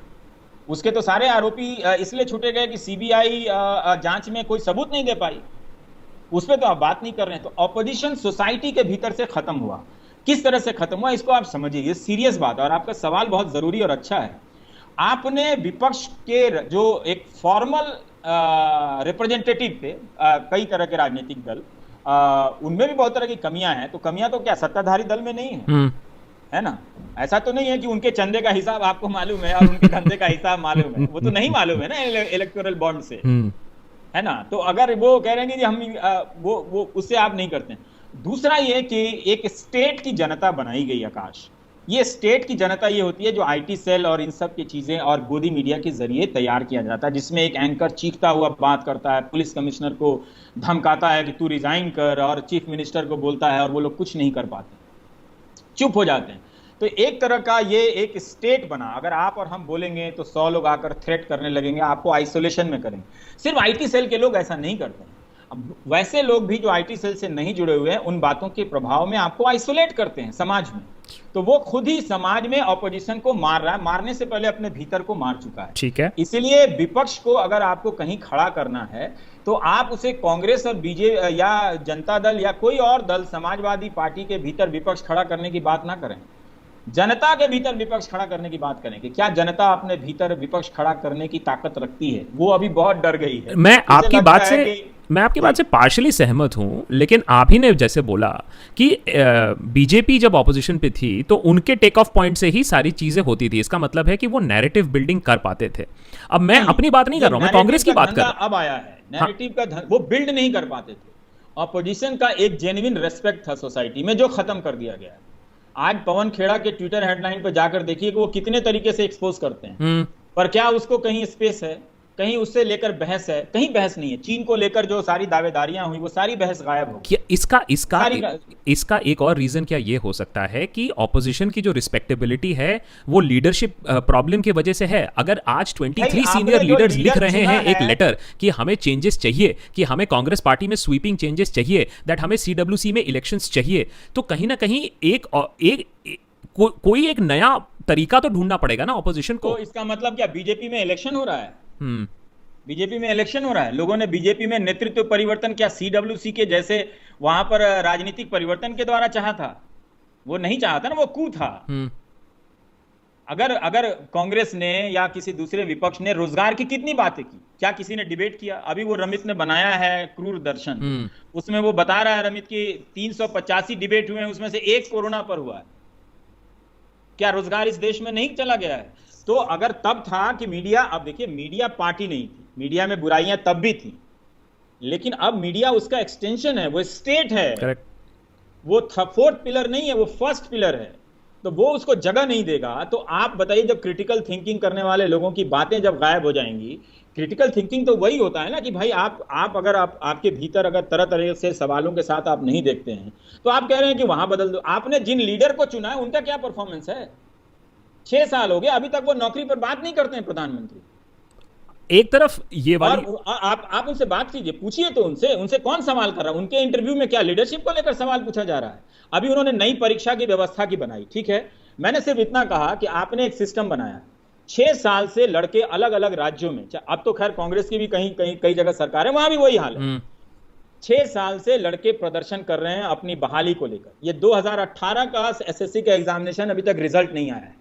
पीयूष गोयल के रेल मंत्रालय की परीक्षा है लोको पायलट की, अभी तक सबकी बहाली नहीं हुई है। आप ये पूरा नहीं करते हैं और तुरंत आप एक नया सिस्टम बना देते हैं कि जिससे लगे कि हाँ कुछ बड़ा काम हुआ है, तो आप कोई सवाल करने नहीं जाता है ना। तो आप इस तरह से हर समय आप डिसेप्टिव स्टेप लेते चले जा रहे हैं, हम कोई नया बना रहे हैं, प्रॉब्लम को कुछ सॉल्व नहीं कर रहे हैं, एक नया फ्रंट खड़ा करते चले जा रहे हैं। उनसे तो कोई नहीं पूछा क्या प्रधानमंत्री रोजगार की बात करते हैं? प्रधानमंत्री रोजगार की बात, कहा था कि जब 40-45 साल में सबसे ज्यादा बेरोजगारी की बात आई थी तो वो कमेटी भंग कर दी गई रिपोर्ट, और कहा गया कि एक नई व्यवस्था बनेगी। वो व्यवस्था बन गई आज तक? एनएसएसओ चली गई, बस वही व्यवस्था करनी थी तो वो तो चली गई। तो जो लीडर आपने चुना उसका क्या परफॉर्मेंस है? क्या उनको लेकर उनकी पार्टी में कोई बहुत लोकतांत्रिक तरीका है कि जहां जाकर सब कुछ अलग अलग आवाजों में बोल रहे हैं कि ये हो रहा है, सबको एक आवाज में बोल रहा है? तो लोकतंत्र कहां है जहां सबको एक आवाज में बोलता रहे और वो लोकतंत्र का प्रतीक हो जाता है? बिल्कुल कांग्रेस में भी चुनाव होना चाहिए। मैं तो कहता हूं हर राजनीतिक दल में, ये राजनीतिक कार्यकर्ताओं को सोचना चाहिए कि वो जिस किसी भी दल में हैं, क्या वहां पर कोई लोकतांत्रिक गतिविधि है या सिर्फ चुनाव का कार्यक्रम दिया जाता है और वो उसी को पूरा करने में लग जाते हैं? जो राजनीतिक दल से जुड़े हुए लोग हैं, वही तो मैंने शुरू में कहा, उनके भीतर भी लोकतांत्रिकता या डेमोक्रेटिक होने की समझ नहीं है। वो अपने इस पार्टी के स्ट्रक्चर, जिला के लेवल पे भी कई मीटिंगें नहीं होती हैं, किसी भी पार्टी में ले लीजिए, जिला के लेवल पर तक पे चुनाव नहीं होता है। तो राहुल गांधी ने कुछ यूथ कांग्रेस में या एनएसयूआई में चुनाव कराने का प्रयास किया, एक इलेक्शन ऑब्जर्वर रखा था, वो छोटा सा प्रयोग था, उन्होंने भी गायब कर दिया। लेकिन इस तरह के प्रयोग सब जगह क्यों नहीं होते हैं? कांग्रेस में भी क्यों नहीं होते हैं? तो राजनीतिक दल में नेतृत्व बदलाव की जो बात है उसको जरा तरीके से देखना चाहिए कि हम राजनीतिक दल में नेतृत्व बदलाव की बात तो कर रहे हैं, लेकिन अंत में खेल किसका चल रहा है? उन्हीं बड़े उद्योगपतियों का। वही अगर नेतृत्व आकर पीछे से उन्हीं सारे लोगों को ठेके देने हैं, चाहे राज किसी का भी हो, तो नेतृत्व बदलो या नहीं बदलो से क्या? देखिए एक चीज समझ लीजिए, इकोनॉमिक स्पेस में एक किस्म की बहुत आजादी नहीं है। अब आपको कम से कम सैलरी में ज्यादातर लोग कम से कम सैलरी में काम करते हैं, कुछ लोग ज्यादा सैलरी में काम करते हैं। थोड़ी सी आजादी उनको पॉलिटिकल स्फीयर में है, लेकिन इकोनॉमिक और पॉलिटिकल स्फीयर में अब कोई अंतर नहीं है आकाश। इस बात को आप समझ लीजिए। आप कोई राजनीतिक दल में नेता चुनते हुए अपनी कोई बहुत स्वतंत्रता का इस्तेमाल करते हो, ये भ्रम है। क्योंकि अंत में सारी नीतियां उन्हीं की होती है। जब आप सड़क पर आ जाते हैं, जब आप लाखों की संख्या में नौजवानों को कॉन्ट्रैक्ट पर रखा जाता है, 11,500 की सैलरी की जगह 6,000 दिया जाता है और एम्बुलेंस का प्रचार किया जाता है कि हम एम्बुलेंस लेकर आ रहे हैं, ये आप समझते नहीं। तो राजनीतिक दल के भीतर भी वही हाल है। तो आप कह रहे हैं कांग्रेस के भीतर नेतृत्व बदल जाएगा, लेकिन जो वो बात कह रही है वो तो आप उसको शेयर करके दिखा दो, उसको तो चर्चा करके दिखा दो। तो ये बात बिल्कुल सही है कि और कहीं भी इलेक्शंस नहीं होते हैं, लेकिन ये जो इतने सारे जो आप सवाल उठा रहे हो, इसका एक ही जवाब आता है। मैं भी जब सवाल उठाता हूं तो जवाब एक ही आता है कि आएगा तो मोदी ही। तो ये 2019 में भी था, अब सुनने में आया 2024 में। मैं कहता हूं आएगा, मैं कहता हूं आएगा। रिजल्ट क्या है? आने दीजिए, रहने दीजिए। रिजल्ट क्या है? मैं कह रहा हूं कि आज सारे बैंक प्राइवेटाइज होने जा रहे हैं। नोटबंदी जैसी चीज हो गई, ये बैंक के लोगों को लगता था कि कोई देश की सेवा कर रहे हैं। जो उन्होंने सेवा करने के लिए ओवर टाइम किया, वो पैसा मिला कि नहीं मिला? बहुत सारे कैशियर जो बैंक में थे, वो इतने सारे नोट को गिन नहीं पाए, तो कम गिना तो उन्होंने अपना लोन लेकर वो फाइन चुकाई। ठीक है, उनको क्या मिल गया? उनको सैलरी बढ़ाने के लिए, लड़ने के लिए 5 साल लड़ना पड़ा, वो भी थोड़ा सा बढ़ा है। और अब दिन रात लिखते हैं Ravish ji you are the only one. आज ही किसी ने लिखा, मैंने कहा भाई जो मोदी जी चाहेंगे वो करेंगे, इसमें हमारे मीडिया में चर्चा करने से क्या होगा? आपके बैंक के भीतर चर्चा हो रही है, तो उन्होंने बताया कि नहीं हो रही है, क्योंकि बाकी सारे लोग भक्त की तरह मस्त हैं। और वो बल्कि ये कहते हैं कि मोदी जी पाकिस्तान का बैंक भी एसबीआई में मिला देंगे। एक एजीएम ने कहा है, किसी ने लिख के भेजा मुझे व्हाट्सएप पे। तो आपके भीतर एक जेन्युइन डिबेट प्राइवेटाइजेशन को लेकर ही नहीं है। और वो सिर्फ बैंक को लेकर ही क्यों? प्राइवेटाइजेशन को लेकर क्या आप सोचते हैं कि रेलवे प्राइवेटाइज हो रहा है? कोई नहीं सोचता है। तो आपकी अपनी नौकरी जाती है तब आप सोचने आते हैं। लेकिन अच्छी बात है जरूर कि इतने लोगों की नौकरी जाने के बाद भी लोग उनके साथ हैं, तो ठीक है, वो आए जाए, मुझे उससे कोई मतलब नहीं है। हो क्या रहा मुझे इससे मतलब। 2017 में पटना गए, नीतीश कुमार ने कहा कि पटना यूनिवर्सिटी को सेंट्रल यूनिवर्सिटी बना दीजिए। कहते पुराना आइडिया हो गया, हम इंस्टीट्यूट ऑफ एक्सेलेंस बनाएंगे। और क्या बनाया फिर आपने? 10 प्राइवेट इंस्टीट्यूट को सरकार का पैसा देना शुरू कर दिया आपने। वो भी पूरी तरह से नहीं दिया है। कोई मालूम नहीं है कि वो इंस्टीट्यूट ऑफ एक्सेलेंस या एमिनेंस जो बना रहे हैं उसकी क्या प्रगति है? कितना 10,000 करोड़ या पता नहीं कितना कहा था आपने, वो अभी नहीं। और वो नीति क्या, वो तो पीछे से चली आ रही थी। तो ये कांग्रेस बीजेपी की आर्थिक नीतियां जो हैं, उसे लेकर हमें ज्यादा चिंता करनी चाहिए, क्योंकि नेता कोई भी हो रहा है, ये परफॉर्मेंस उन्हीं आर्थिक नीतियों की जो कुछ कंपनियों के लिए होती हैं, उसके लिए ये कर रहे हैं जी। इसीलिए आप देखेंगे कि उनका अब तो देख लीजिए, और बड़े बड़े कितने यूपीए के समय में टाई वाई पहन के यूनिवर्सिटी टाइकून कहे जाते थे, टाइकून, इंडस्ट्री टाइकून कहे जाते थे, स्टॉलवर्ट। और कवर, मैगजीन के कवर पे उनका फोटो छपता था। आप क्यों नहीं छपवा ले रहे हैं? उनके मुंह से तो आवाज ही नहीं निकल रही है। क्या अर्थव्यवस्था इतनी अच्छी है कि वो बोल नहीं पा रहे हैं और के बारे में? तो वो उद्योगपतियों ने एक चीज डील कर लिया कि हमें अब आवाज नहीं चाहिए, कुछ पैसा मिल जाए तो शायद वो उसी पर ध्यान दो, लेकिन वो पैसा भी अब नहीं मिल रहा है, तो आवाज से भी गए और धंधे से भी गए आप। और कांग्रेस बीजेपी तो कोई बात है ही है। आपको रीजनल पार्टीज के बारे में क्या लगता है? क्योंकि एक आशा जगी थी कि 2019 में कम से कम थोड़ी सी रीजनल पार्टीज फिर से फोर में आएगी, और हमने देखा भी है कि इंडियन डेमोक्रेसी में अगर रीजनल पार्टीज आती है, कोalition एक्चुअली हमारे कॉन्स्टिट्यूशन के लिए अच्छा है, क्योंकि फिर चाहे इंदिरा गांधी का एग्जांपल हो या अभी का है, single person in power is not very good हमारे डेमोक्रेसी के लिए। हमने एक एम्पेरिकल एविडेंस अब बन चुका है। तो रीजनल पार्टीज भी कहाँ है, और आपको लगता है अगले 2-3 सालों में हम उनको देखेंगे, या वो फेज भी खत्म होता दिख रहा है आपको? वो खत्म हो गया। देखिए अब राजनीति बदल गई है। अब हम ऐसा देख पाएंगे कि कोई भारत की राजनीति में, ये एक बड़ी खूबी थी आकाश, कि नए नए राजनीतिक दल उभर आते थे। कोई व्यक्ति उभर आया किसी से नाराज होकर, और वो पूरी लड़ाई लड़ता है, 10 साल बाद जनता उसको भी मुख्यमंत्री बनाती है। तो ये बहुत इसका खूबसूरत राजनीतिक पक्ष रहा है, लेकिन वो सारी उपलब्धियां वहीं तक जाकर हो गई, और कुछ अच्छी योजनाएं भी आई उसकी वजह से, लेकिन उसके उन दलों के भीतर भी राजनीति खत्म होती चली गई। जिसके खिलाफ बनकर आए वहां तो खत्म हो ही रही थी, नए दलों में भी वो प्रक्रिया खत्म हुई। अब देखिए कि जिस तरह से मीडिया का कंट्रोल हो चुका है, अब राजनीतिक दल के पास एक ही जरिया है कि वो अपना मीडिया बना ले, तो वो कौन देखेगा? कोई देखेगा तो नहीं, है ना। तो और वो बड़ा मुश्किल है, तो इसलिए एक दल ने बड़ा स्मार्टली काम किया कि सारे मीडिया को अपनी तरह से बदल दिया, है ना, और लोग बदल गए। तो अब बहुत मुश्किल है कि कोई नेता कांशीराम की तरह साइकिल चला के गांव-गांव घूमेगा, लेकिन रास्ता भी यही है कि अगर किसी को बनाना है तो फिर उसको कांशीराम बनना पड़ेगा। अगर आप आजाद भारत में देखें तो सबसे टफ प्रोसेस से कांशीराम गुजरे, लोहिया भी नहीं गुजरे, क्योंकि उस समय उनको एक अलग हालात थे। वो जरूर प्रखर नेता थे लोहिया, और इन लोगों ने जिस तरह से तैयारी की, मुलायम सिंह जिस तरह के गरीबी से आए, लेकिन बाद में वो राजनीति कहाँ जाकर खत्म होती है वो भी तो देखना पड़ेगा ना। सिनेमा के लोगों को लाकर आप वहां पर तमाशा होने लगता है, लेकिन वो बीएसपी भी अब बीएसपी नहीं है। अब उनके ही नेता बाहर नहीं निकलती हैं, उनके ही नेता या कार्यकर्ता सड़कों पर नहीं हैं, सब ट्विटर पे चल रहा है। तो ट्विटर पे अब लोकतंत्र नहीं आने वाला है। ये जो सोशल मीडिया तंत्र, मेरी समझ बहुत क्लियर है कि ये डेमोक्रेसी के लिए नहीं आए।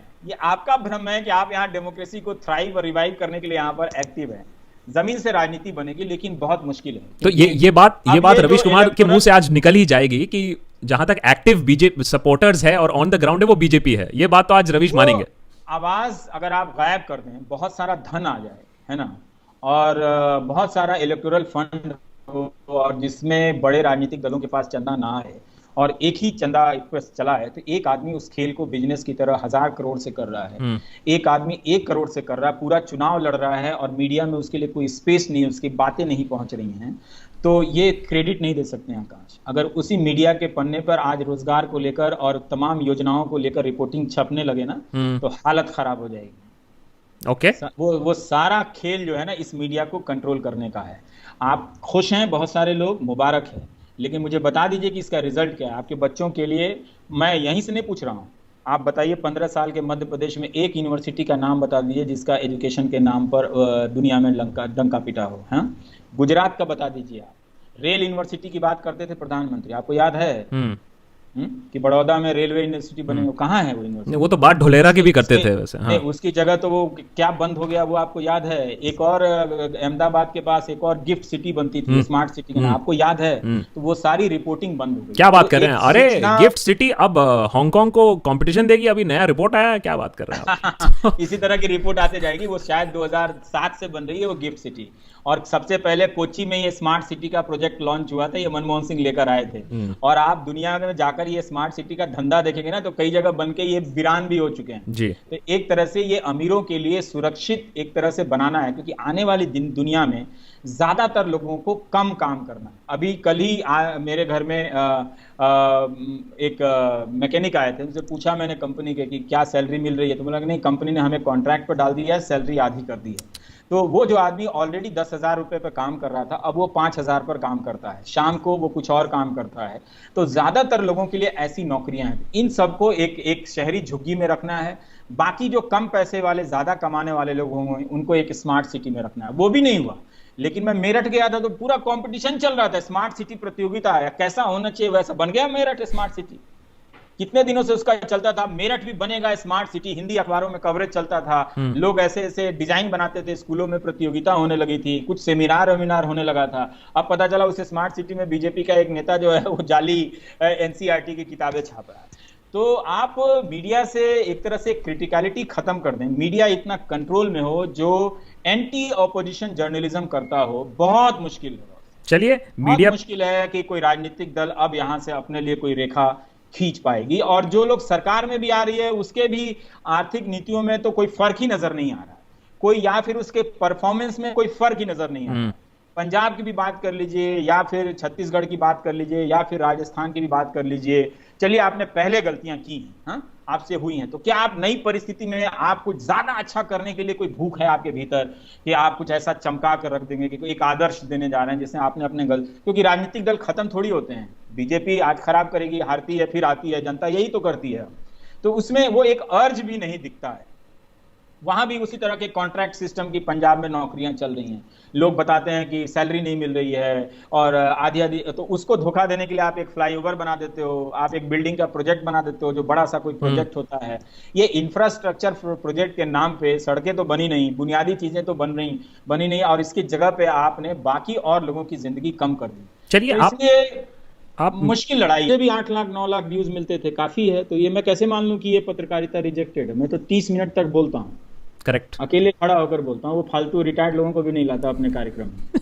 लिबरल भी अब डर गए हैं बहुत सारे, अब वो सोचते हैं कि यूएपीए लगा देंगे, एनआईए लगा देंगे, कोर्ट में क्या होगा, नहीं बोलेंगे। तो मैं नहीं चाहता कि जो भक्त है उसे इतना इंसल्ट होना पड़े, तो मैं एक तरह से भक्त के स्वाभिमान के लिए भी काम करता हूँ। ऐसा कोई आपको दूसरा आदमी इस देश में नहीं मिलेगा, हर कोई भक्त का मजाक उड़ाता हुआ मिलेगा, मतलब जो बीजेपी का भक्त है, जो मोदी जी का भक्त है। पर मैं मोदी जी के भक्त की सेवा भी करता हूं। जनता के हिसाब से, बदलाव के हिसाब से देख रहे हैं तो जनता को बीजेपी या कांग्रेस से पहले अब खुद से लड़ना है। जनता की लड़ाई जनता से, उसकी जनता होने से लड़ाई है। तो मीडिया को, देश के लोगों को समझना पड़ेगा कि ये सिर्फ लोकतंत्र का हत्यारा नहीं है, ये जनता का कातिल है जी। अगर इस मीडिया को अगर वो देखना नहीं छोड़े तो वो एक दिन उसी का प्रतिरूप बनते जाएंगे और वो हत्यारे में बदल देंगे, जब उन्हें हिंसा के अलावा, उग्रता के अलावा कोई दूसरा तरीका नहीं मिलेगा कि कैसे इन बातों पर विचार किया जाए। ऑब्वियसली मीडिया की बातें तो काफ़ी होती हैं, और पॉलिटिक्स में मीडिया ने कितना इन्फ्लुएंस किया इसके बारे में तो बातें होती हैं, और मीडिया की अगर बात हो रही है तो बहुत ही इंपॉर्टेंट जजमेंट आया है मुंबई हाई कोर्ट का कि, और फटकारा गया है मीडिया चैनल्स को कि किस तरह तबलीगी जमात को आपने एक स्केपगोट बनाया।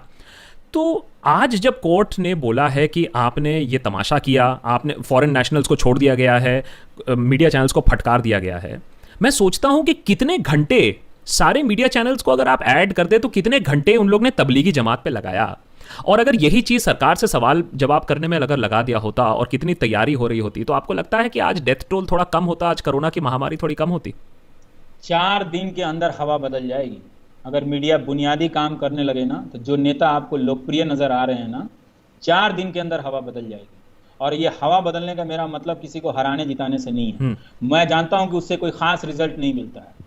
मेरा सिर्फ इससे मतलब है कि जनता अपनी जगह पर खड़ी होकर जनता बनी रहे, वो देखे कि डॉक्टर कफील खान को जेल में बंद किया गया है, वो कौन सा ऐसा भाषण था जिसके कारण एक डॉक्टर को 6 महीने के लिए बंद किया गया है, और उससे फिर 3 महीने के लिए रासुका लगाई गई है। जो लोग भी नहीं बोलते हैं या चुप हैं इस पर, उसके कफील खान के भाषण को निकालकर पढ़ सकते हैं कि क्या वो भाषण ऐसा डिजर्व करता है कि जब कोर्ट से जमानत मिल गई है फिर उसे जमानत ना मिले उस डॉक्टर को, आप उस पर रासुका एनएसए लगा देते हैं।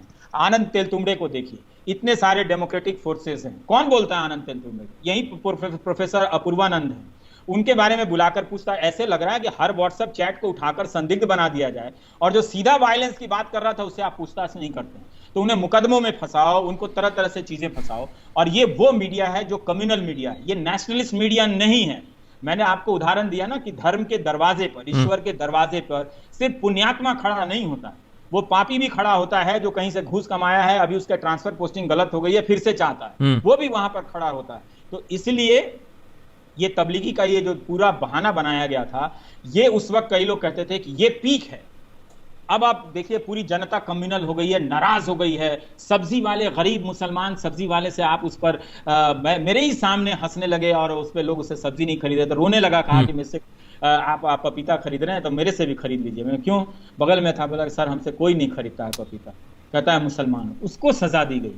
जो 5 रुपए 10 रुपए कमाता, शर्म नहीं आती है? ये मीडिया, लेकिन ये उसकी सफलता है एक तरह से कि समाज को जहरीला बना सकता है, कम्युनल बना सकता है।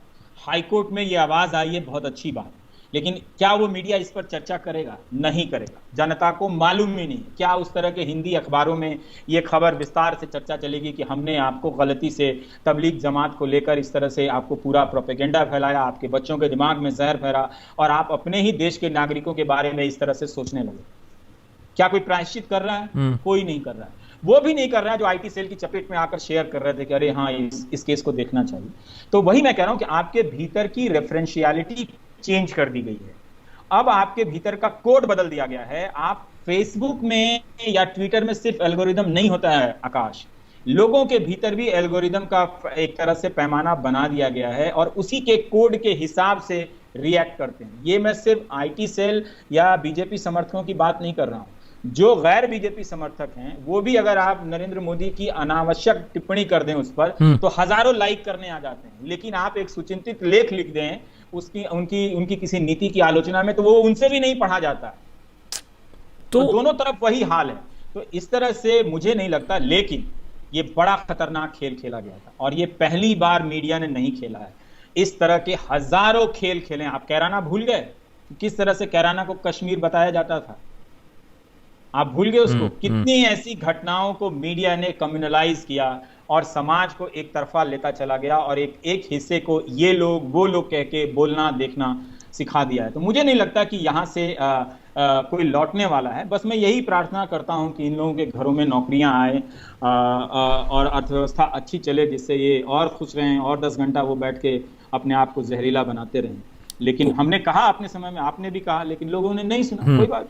तो एक बहुत ही प्रतिष्ठित एंकर हैं, उन्होंने हमें बहुत सालों पहले एक चीज़ बताई थी कि लोगों को थोड़ा सा मनोरंजन पसंद होता है, थोड़ा सा चिखम चिल्ला पसंद होता है। ये बड़े फालतू किस्म के एंकर होंगे जिन्होंने ये बात आपको बताई। तो जो लोग टीवी में काम करते हैं, इसका मतलब ये नहीं कि वो टीवी को समझते ही हैं। करेक्ट। हाँ, आगे बढ़िए जी। तो उन लोग का और बहुत सारे और लोगों का ये भी कहना है कि हाँ ठीक है, हम भी कुछ सब्सटैंशियल देखना चाहते हैं, लेकिन हमें बहुत सारे जो चैनल हैं, ये एनडीटीवी है, थोड़ा बोरिंग लगता है, उनको मसाला चाहिए। तो उनको क्या बोलेंगे आपकी जो सीरियस जर्नलिज्म है उसको देखने वाले लोग कम हो गए हैं क्या? उनको ज़्यादा मसाला चाहिए बाय नेचर, चाहे वो अच्छा भी काम हो तो उनको भी मसाले के साथ अच्छा चाहिए काम। ये भी एक धारणा शुरू से फैलाई गई दर्शकों के बारे में कि वो पत्रकारिता, गंभीर पत्रकारिता को नहीं देखना चाहते हैं। ये सही बात नहीं है। अगर आप मैं टीआरपी को मैं मानता नहीं हूँ, लेकिन 20,000 घरों में आपको पता है ना कि जब कोई चैनल नंबर 1 हो तो कभी बार्क से पूछिएगा कि कितने मीटर घरों में एक्चुअल कितने मीटर घरों से ये डेटा आपको मिला है। आप मुझे ये मत बताइए कि 20,000 घरों में आपका सैंपल है, क्योंकि उस 20,000 घरों में आप 900 चैनल या 1000 चैनल का आप सैंपलिंग करते हैं उस 20,000 में से। तो मुझे बता दीजिए कि एक रिमोट टीआरपी से वो नंबर बना है 1 या 3 रिमोट टीआरपी से नंबर 1 बना है? बता सकता है कोई इस सवाल का जवाब? यही बेसिक सवाल है। जिस दिन ये सवाल आप पूछने लगेंगे तो हालत खराब हो जाएगी। ये बहुत लोगों को मालूम नहीं है कि कभी कभी एक शो की वजह से चैनल नंबर 1 और नंबर 3 हो जाता है। एक शो नहीं बोला मैंने बोला एक रिमोट टीआरपी जिन घरों में होती है उसको समझिए। एक आपको रिमोट दिया जाता है इस तरह से, जिस तरह से ये एसी का रिमोट होता है ना, इसमें कोड होता है। तो मुझे बता दे कि कितने 20,000 में से भी बता दे कि जो नंबर 1 आया है कितने ऐसे अलग अलग रिमोट से वो नंबर 1 हुआ। 20,000 का सैंपल है। मुझे यही बता दीजिए कि आपको 300 ऐसे रिमोट घरों ने, टीआरपी रिमोट घरों ने इसको देखा है तो ये नंबर 1 है 20,000 में से, फिर मैं मान लूंगा। पर मेरा अपना हंच है कि वो 1 या 2 रिमोट टीआरपी रिमोट घरों से वो नंबर 1 होता है या नंबर 2 होता है या 5 या 6। तो ये खेल है। तो इसलिए इस सैंपलिंग को की तुलना आप उस सैंपलिंग से नहीं कर सकते ना। जो कम से कम 50,000 60,000 अलग अलग लोगों से कांग्रेस, बीजेपी या नरेंद्र मोदी की लोकप्रियता के बारे में सवाल करते हैं। तो ये खेल है और जरूर अगर मैं ये तभी स्वीकार करूंगा कि जब सेम प्लेटफॉर्म पे बाकी लोगों को भी देखा जाता हो, मेरा भी देखा जाता हो। पर ऐसा तो है नहीं। मैंने जब यूट्यूब में थोड़े दिनों के लिए देखना शुरू किया था तो मुझे भी 8 लाख 9 लाख व्यूज मिलते थे, काफ़ी है। तो ये मैं कैसे मान लूँ कि ये पत्रकारिता रिजेक्टेड है? मैं तो 30 मिनट तक बोलता हूँ। करेक्ट। अकेले खड़ा होकर बोलता हूँ, वो फालतू रिटायर्ड लोगों को भी नहीं लाता अपने कार्यक्रम में। तो लोग सुनते हैं और क्या, लोग याद रखते हैं, बहुत लोगों को याद है उसके बारे में। हाँ, उसका कोई राजनीतिक असर नहीं है, तो मैं उसके लिए थोड़ी बनाता हूँ। मैं तो कहता हूँ कि 20 साल बाद समझ में आएगी, जब आपकी नौकरी चली जाएगी, बर्बाद हो जाएंगे, तब आप बैठ कर देखेंगे और क्या करेंगे। लेकिन जब आपसे मैंने ये इंटरव्यू सेटअप किया तो मुझे 5 साल पहले वाला इंटरव्यू याद आया जो मैंने आपके साथ स्क्रॉल में किया था। वो आपने एक बहुत ही स्टिंगिंग कमेंट मारा था, और मैं जानना चाहूँगा उस पर आपका अभी अपडेट क्या है 5 साल बाद, जब बहुत ही सरप्राइज थे लोग, और इसीलिए वो हेडलाइन भी बना था कि और रवीश ने गोदी मीडिया से पहले वो वाला स्लोगन बनाया था, वो था लेजी लिबरल्स का। और ये लेजी लिबरल्स कुछ करते नहीं हैं, और लेजी लिबरल्स के साइलेंस के वजह से आपने मुझे बताया था कि आपने ट्विटर छोड़ा था, और ये उस 5 साल पहले की बात है, और आप अभी भी उस बात पर कायम है कि आप ट्विटर पे वापस नहीं आए। तो ये लेजी लिबरल्स 5 सालों में क्या किया है इन्होंने? कोई चेंज आया है, और या इन्हें क्या करना चाहिए? बहुत सारे लोगों में ये बदलाव आया है, उन्होंने अपने आप को रिजॉल्व किया है कि ये लड़ाई कांग्रेस बीजेपी के बियॉन्ड है, इंस्टीट्यूशंस को सोसाइटी के भीतर रिस्टोर करना है। और उन्होंने वो अब उतने लेजी नहीं हैं, पर लेजी लिबरल्स अभी भी हैं, और मौका परस्त लिबरल्स अभी भी हैं, क्योंकि अभी भी वो आर्थिक नीतियों पर उन बड़े टाइकून टाइप के लोगों की आलोचना नहीं करते हैं, वो बचे रहते हैं। वो छोड़ के, तो भाई वो छोड़ के कांग्रेस और बीजेपी में क्या अंतर है, आप बताइए। मैंने बच के चलना, ठीक। हाँ, बच के चलना। नहीं, वो आपने बिल्कुल तो सही कहा कि कुछ, मैंने बहुत कुछ रोक के कुछ कहना। हाँ, तो वो चीज अभी भी है, तो उसमें ये लड़ाई है, और मैंने वही कहा कि इतनी आसानी से आप इसे हासिल नहीं कर सकते। अगर आपको एक चुनाव में किसी के हारने का इंतजार है, मैं वो इंतजार किसी के लिए नहीं करता। मुझे मालूम है कि उससे कोई खास फर्क नहीं पड़ने वाला। एक छोटा सा बदलाव आएगा जब लोगों में इतना नैतिक पतन हो जाए कि हमारे एक मामूली से बेल देने में भी लोग बेल हासिल करने में भी लोगों के इतने साल लग जाएं। बताइए कि अगर वो सक्रियता होती तो अभी आप देखिए कि कफील खान के साथ इनजस्टिस हो रहा है ना, तो मीडिया या सोसाइटी को क्या करना चाहिए था? बोलना चाहिए था। सफूरा जरगर को लेकर बोलना चाहिए था, बोला गया, तो बोलने की औपचारिकता। अब क्या करें यार, कुछ होता नहीं इसलिए बोल के छोड़ दिया। ठीक बात है कि कुछ नहीं होता है, पर समाज को देखना चाहिए था। कल किसी ने तस्वीर भेजी कि कांग्रेस का एक विधायक विधानसभा के बाहर प्रदर्शन कर रहा है, और उसमें है कि कफील खान को रिहा करो। क्या कोई मीडिया अभी से दिखाएगा? नहीं दिखाएगा। तो अपोजिशन के तौर पे वो जो भी विधायक है, मैं चेहरा नहीं पहचानता था उनका, उन्होंने अपना एक काम किया, लेकिन क्या वो तस्वीर आपको कहीं नजर आएगी? तो विपक्ष को हमेशा जनता से दूर कर दिया गया। उसी तरह से लिबरल भी अब डर गए हैं बहुत सारे। अब वो सोचते हैं कि यूएपीए लगा देंगे, एनआईए लगा देंगे, कोर्ट में क्या होगा, नहीं बोलेंगे। मुझे लगता है कि इसी संदर्भ में प्रशांत भूषण का कहना बहुत इंपॉर्टेंट है कि आपको जेल भेजना, जेल भेज दीजिए, है ना। हम वकील हैं, हम अपने जमानत के लिए लड़ेंगे, ना उसके लिए लड़ेंगे। ये एक महत्वपूर्ण बात है कि ठीक है, अगर आपकी यही सबसे बड़ी बात है कि आप सबको जेल भेज दें, कि हम आपके दोस्त हैं, आप मेरे दोस्त हैं, और दोस्त अब एक दूसरे से बात नहीं कर रहे हैं। जिसको एनआईए बुलाकर पूछ ले रही है, लोग उससे बात नहीं कर रहा है, दोस्त भी उससे दूरी बना ले रहे हैं डर के मारे।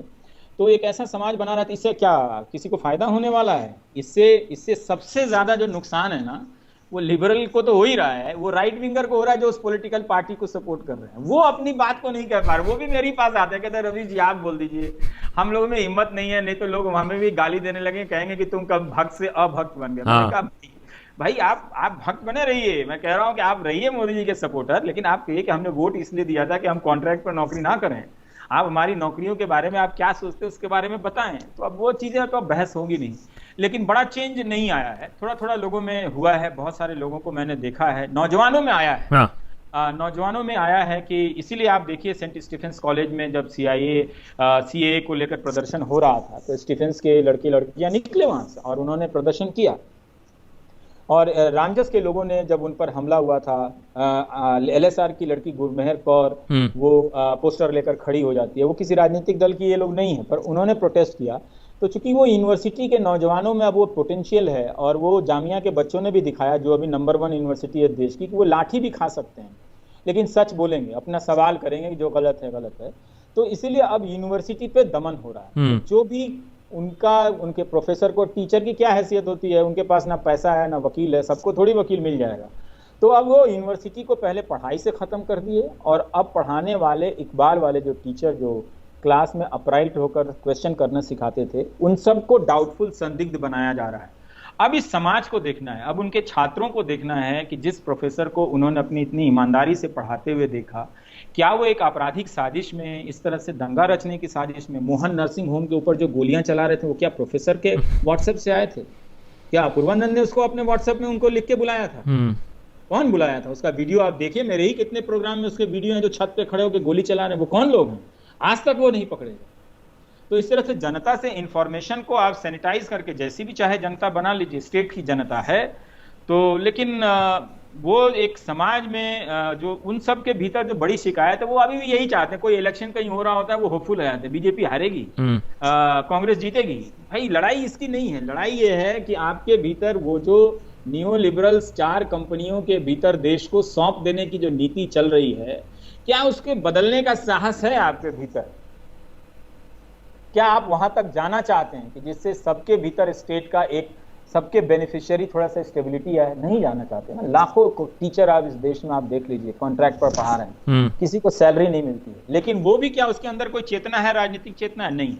उसके भीतर वो धार्मिक चेतना समा गई है। अब धार्मिक चेतना ही राजनीतिक चेतना है इस वक्त, लेकिन क्या कीजिएगा आकाश? और आप चाहते थे कि मैं अपने विश्लेषण में सीरियस हो ही जाता हूँ, क्या करूँ? नहीं, वो बिल्कुल सही बात है। और जहाँ तक रही बात ये कॉन्वर्सेशन करने की, लोगों से बातचीत करने की, आप खुद ही कह रहे हैं कि कुछ लोग आपके पास आते बोलते हैं कि हम बोलेंगे तो हमको बोल देंगे भक्त नहीं रह गए हो, कम हो गए हो, भक्ति कम हो गई है।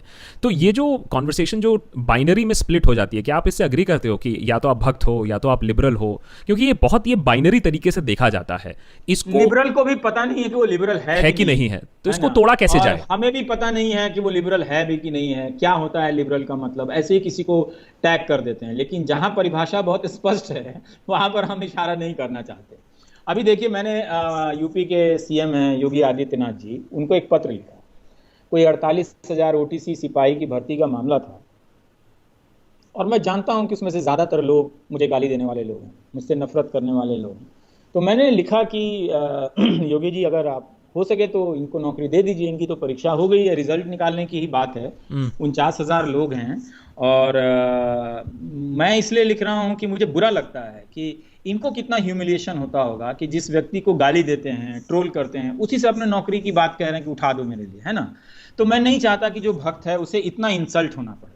तो मैं एक तरह से भक्त के स्वाभिमान के लिए भी काम करता हूं। ऐसा कोई आपको दूसरा आदमी इस देश में नहीं मिलेगा। हर कोई भक्त का मजाक उड़ाता हुआ मिलेगा, मतलब जो बीजेपी का भक्त है, जो मोदी जी का भक्त है। पर मैं मोदी जी के भक्त की सेवा भी करता हूं। मैंने लिखा है कि आप ये ना समझे कि ये लोग मेरे कोई समर्थक हैं, ये आपके ही समर्थक हैं, और आप इन्हें नौकरी नहीं देंगे तो भी ये आपका ही समर्थन करेंगे। लेकिन अच्छी बात है कि चूंकि आपका समर्थन करते हैं तो इन नौजवानों को आप नौकरी दे दीजिए। क्योंकि कितना इंसल्टिंग है इसके लिए कि जिस रवीश कुमार को ये गाली देते हैं, उसी रवीश कुमार से कह रहे हैं कि सर आप हमारे भर्ती परीक्षा के बारे में लिख दीजिए। तो फिर उसमें मैंने एक और बात लिखी। हाँ, अब योगी जी आप मुझसे पूछेंगे कि तू बता, तू क्यों लिखता है ऐसी बातें? तो मैंने लिखा कि नियति ने मेरी ये सजा तय की है कि जो तुझ पे थूकेगा, जो तुझे मारेगा, मार देने की चाहत रखेगा, जो तुम्हारी माँ और बहनों की को गाली देगा, उसी की तुम्हें सेवा करनी है। तो वो मैं सेवा कर रहा हूँ और ये चिट्ठी आपको लिख रहा हूँ। क्या बात है, ये बात बैनर्जी को बताऊंगा मैं ये बात। अच्छा, 2014, 2019 and going to 2024, Indian voter कहाँ जा रहा है? मैच्योर हो रहा है, अलर्ट हो रहा है, या विपरीत अंधेरे में जा रहा है? देखिए, एक सूचना विहीन समाज में कहाँ जाएगा कोई? उसको इंफॉर्मेशन ही नहीं है। जो वो कह दे रहे हैं वही, और आप कोरोना पर डिस्कशन ही नहीं है कहीं पे। तो एक सूचना विहीन समाज में ये दौर जो है मीडिया के प्लेटफॉर्म का इस्तेमाल कर, और मीडिया तंत्र जिसमें ये सोशल मीडिया भी है, वो एक इन्फॉर्म्ड नागरिक को खत्म करने का दौर है। और ये आप अगर सोचते हैं कि 24 से किसी चुनाव के तारीख की डेडलाइन से बदल जाएगा, अभी चुनाव आयुक्त के खेल में ही बहुत सारा बदलाव हो गया। लवासा साहब चले गए कहीं पे, है ना, एडीबी, एडीबी चले गए। अब वहां ठीक रहेंगे सिंगापुर में, लेकिन उन्होंने कितना लिखा अपनी ईमानदारी को लेकर, सब चीज को लेकर लिखा। एक छोटी सी आपत्ति कर दी तो उन्हें इतनी सजा हुई। तो ठीक है, उन्होंने एक समझौता किया होगा कि भाई यहाँ से निकले, वो सही बात है। थोड़ी जिंदगी जीनी भी चाहिए, ऐसा कोई नहीं है कि आप जाके लोड लेके समंदर में कूदी जाएं, तो वही एक बड़ी बात होती है। उन्होंने अपनी बात कही, उन्होंने लिखा। अब जनता ने नहीं सुना कि एक चुनाव आयुक्त इस तरह की बातें लिख रहा है, जनता ने उस पर ध्यान नहीं दिया। तो एक सूचना विहीन समाज है। इंफॉर्मेशन के मीडियम बहुत हो गए, ये आपको लगता है, लेकिन ये इंफॉर्मेशन लेस मीडियम्स हैं। और ये हमेशा जो फर्स्ट जो मूवर है उसके फायदे में अब काम करेंगे, क्योंकि इलेक्टोरल बॉन्ड के बाद पैसा किसके पास आएगा? ज्यादातर उन्हीं लोगों के पास आएगा जो सत्ता में है। तो वो सारा खेल पैसे का है और इंफॉर्मेशन का है, जिसमें वो जीत चुके हैं। अगर जनता के हिसाब से, बदलाव के हिसाब से देख रहे हैं, तो जनता को बीजेपी या कांग्रेस से पहले अब खुद से लड़ना है। जनता की लड़ाई जनता से है, उसकी जनता होने से लड़ाई है। और अगर वो अपने से लड़ाई नहीं लड़ेगी तो ना तो वो कभी बीजेपी को हरा पाएगी, ना कांग्रेस को हरा पाएगी। इन दोनों दलों को जिताते हुए वो हमेशा ही हारती रहेगी। और आपको क्या लगता है कि दीवारों पर ये बात लिखवा दीजिएगा, बड़े काम की बात है। और आपको क्या लगता है ये जो जनता को जनता से लड़ना पड़ेगा, और ये जो जहर जो घोला गया है, चाहे इलेक्शन खत्म हो ना हो, ये जो सोशल फैब्रिक में जो दरार आई है, रिफ्ट आई है, जो रप्चर आया है, इसको सुलझाने में कितना टाइम लगेगा? क्योंकि अब तो कोई सालों की बात नहीं कर रहा है, इलेक्शन की बात नहीं कर रहा है, जनरेशनल की बात कर रहा है। तो कितना गहरा चोट है ये? लंबा समय चलेगा कि जो छोटे मोटे मोहल्ले में के अनुभवों से जो बायस थे लोगों के बीच में, अब उसको लेजिटिमाइज कर दिया गया, उसको बड़ा कर दिया गया है। उससे सूट करने वाले बहुत तरह के इंफॉर्मेशन से लैस कर दिए गए हैं। आप खुद जानते हैं कि फेसबुक ट्विटर क्या करता है ना। मेरी पेज पे वो फेसबुक भेज रहा है कि रिपब्लिक टीवी देखिए, बताइए। कभी मेरे पेज पे ये नहीं भेजता कि रवीश कुमार को देखिए, है ना। तो एल्गोरिदम से ये सारी चीजें, आकाश माफ कीजिएगा, फिक्स की जाती हैं, और यही इसी प्रक्रिया से फिक्स करके आपको बताया जाएगा कि आप जीनोसाइड हुआ नहीं, हिटलर ने जीनोसाइड नहीं किया। ये तो फैक्ट बात है ना कि यूट्यूब और फेसबुक से काम हुआ। गार्डियन में बाकायदा रिपोर्ट छपी है और लोग मानने वाले हैं कि इस तरह के 60 लाख यहूदियों की हत्या नहीं हुई। तो इतिहास का रेफरेंस पॉइंट बदला जा सकता है, ये अब संभव है। पहले भी तरह तरह से बदला गया है, लेकिन एक बड़े स्केल में वेपनाइज किया जा सकता है बदल के लोगों को। अब इतना आसान नहीं है। वहां से लौटने के लिए बहुत पढ़ना लिखना पड़ेगा, बहुत मेहनत की लड़ाई है ये। अब पढ़ाने लिखाने वाले ही लोग खत्म कर दिए जाएंगे तो कम लोग पढ़ेंगे। ये जो नया सपना दिखाया जा रहा है ना, स्टे इन इंडिया और स्टडी इन इंडिया वाला, कि उसमें कम लोग एजुकेशन लोन लेकर जाएंगे। कोई बता नहीं रहा कि अमेरिका में एजुकेशन लोन का कितना बड़ा मुद्दा है। कोई बता रहा है? किसी टीवी चैनल पर बहस है? नहीं है। तो मीडिया को, देश के लोगों को समझना पड़ेगा कि ये सिर्फ लोकतंत्र का हत्यारा नहीं है, ये जनता का कातिल है जी। अगर इस मीडिया को अगर वो देखना नहीं छोड़े तो वो एक दिन उसी का प्रतिरूप बनते जाएंगे और वो हत्यारे में बदल देंगे। जब उन्हें हिंसा के अलावा, उग्रता के अलावा कोई दूसरा तरीका नहीं मिलेगा कि कैसे इन बातों पर विचार किया जाए, तो वो चीज़ देखनी पड़ेगी कि बहुत मुश्किल लड़ाई है, और वो एक बड़े स्केल से बदला गया ना। 5-6 साल में बड़ी एनर्जी लगाई गई, जगह जगह पे व्हाट्सएप लाखों फ़ोन पे पहुंचाया गया, फेसबुक के पेज बनाए गए, जो अभी कंट्रोवर्सी हुई है वो लोगों से पहुंचा। इतनी जल्दी तो वो नहीं निकलेगा। अब वो उनके भीतर वही है कि भगवान जी दिख जाएं, लेकिन मेरा ट्रांसफ़र पोस्टिंग हो जाए तो हम थोड़ा सा लड्डू चढ़ा आते हैं। पर इसलिए नहीं जाएंगे भगवान जी के पास कि हमें नैतिक बल दीजिए ताकि हम झूठ के खिलाफ खड़े हो सकें। और जो झूठ बोलने वाले लोग हैं वही भगवान के सामने, प्रभु राम के सामने जाकर सत्य की तरह खड़े हो जाए। तो हम देख रहे हैं, तो इसका वर्णन तो हमारे धर्मशास्त्रों में है ही कि कलयुग आएगा तो इस तरह का नज़ारा देखना होगा। तो देख रहे हैं, सतयुग तो आएगा नहीं अब। और इसीलिए शायद इंडिया में फेक न्यूज़ इतना ज़्यादा फैलता है, क्योंकि शायद हम भी एक्सेप्ट कर लेते हैं, सत्य से ज़्यादा हम फेक को ही एक्सेप्ट कर लेते हैं। हाँ। अच्छा, तो क्योंकि उनको पता है कि भगवान जी माफ़ कर देंगे इसलिए, लेकिन भगवान जी किसी को माफ़ करने वाले हैं नहीं। अच्छा चलिए, ये तो हुई सीरियस बातें हैं। मैं टुवर्ड्स द एंड कुछ आपसे आपके बारे में सवाल करना चाहता हूं, क्योंकि देखिए जब हमने बताया अपने जो हमारी जो कम्युनिटी है देशभक्तों की, एक डिस्कॉर्ड सर्वर है, एक यूट्यूब पे कम्युनिटी है, तो बहुत सारे सवाल रवीश के बारे में भी आए, कुछ इंटरेस्टिंग भी हैं एक्चुअली, और मैंने आपको भी शायद कुछ सोचने का मौका दे। एक सवाल है कि क्या रवीश, हम कॉन्फर्मेशन बायस की बात करते हैं, तो सवाल ये है कि क्या रवीश भी कभी कॉन्फर्मेशन बायस में फंसे हैं? क्या आपने रियलाइज़ किया है कि यार मैं जल्दी लपक गया इस न्यूज़ पे, एंड देन आपने अपने आप को संभाला? ये कॉन्फर्मेशन बायस क्या सबके अंदर है? सबको इससे जूझना पड़ेगा? बहुत टफ चीज़ है, और बहुत ही ये चीज़ ना आए किसी चीज़ को शेयर करते समय या करते समय ज़रूर हुआ होगा। अभी तो याद नहीं आ रहा है कि कौन सा ऐसा प्रसंग रहा हो, कोई पोस्ट किया हो, लेकिन थोड़ा सतर्क रहता हूँ। लेकिन एकदम से मैं नहीं कहूँगा कि ऐसा मेरे साथ नहीं हुआ होगा कि मैंने लपक के कुछ शेयर नहीं किया होगा, पर याद नहीं आ रहा है, पर ज़रूर किया होगा मैंने। ऐसा नहीं है कि ऐसा नहीं हुआ होगा मेरे से। आप आप पत्रकारिता में काफ़ी ये आपके लिए नौकरी नहीं है, ये नौकरी से बहुत ज़्यादा है, क्योंकि जब आप फ्री टाइम भी होते हो तो आप उसी सब्जेक्ट पे ही लिखते भी हो। तो बहुत सारे सवाल हैं एक्चुअली, क्योंकि और लॉकडाउन के बाद तो लोगों ने रियलाइज़ किया कि मेंटल हेल्थ कितनी बड़ी चीज़ है। आप पर मानसिक प्रेशर कितना पड़ता है, क्योंकि वो दिखता है कि आपको इफेक्ट करता है। ये आपके लिए सिर्फ खबर पढ़ना नहीं होता, आप रात को खबर पढ़ते नहीं हो, आप फील करते हो। तो उसका मानसिक इम्पैक्ट क्या होता है आपके ऊपर? बहुत सारे सवाल हैं इस पर। मैं ये सोच रहा हूँ आकाश की मैं क्यों ये बात बता दूँ लोगों को, उससे क्या फ़र्क पड़ेगा। लेकिन हाँ, बहुत बहुत फ़र्क पड़ता है और बहुत कम रिसोर्स में काम करता हूँ और मैं रोज़ 6000 शब्द टाइप करता हूँ। जो डिलीट करता हूँ टाइप करने के बाद उसका हिसाब नहीं बता रहा हूँ। अगर आप कहेंगे कि रोज़ शाम को मुझे कॉपी भेज दिया कीजिए, मैं गिनना चाहता हूँ तो मैं भेज दूंगा आपको, ठीक है। तो हम लोग करीब करीब जिस दिन कम करते हैं उस दिन 4000 शब्द होते हैं। तो 6000 शब्द को टाइप करना आसान नहीं होता है और हर तरफ लोगों की तकलीफ़ की खबरें होती हैं और यही हमारा काम भी है, लोगों को बताना जी। तो आप हर दिन उस एंग्जाइटी से गुजरते हैं कि बहुत लिमिटेड रिसोर्स है और उसमें भी हम लोगों ने किसी तरह से मैनेज किया, बहुत अच्छे अच्छे प्रोग्राम बनाने के लिए बनाया भी।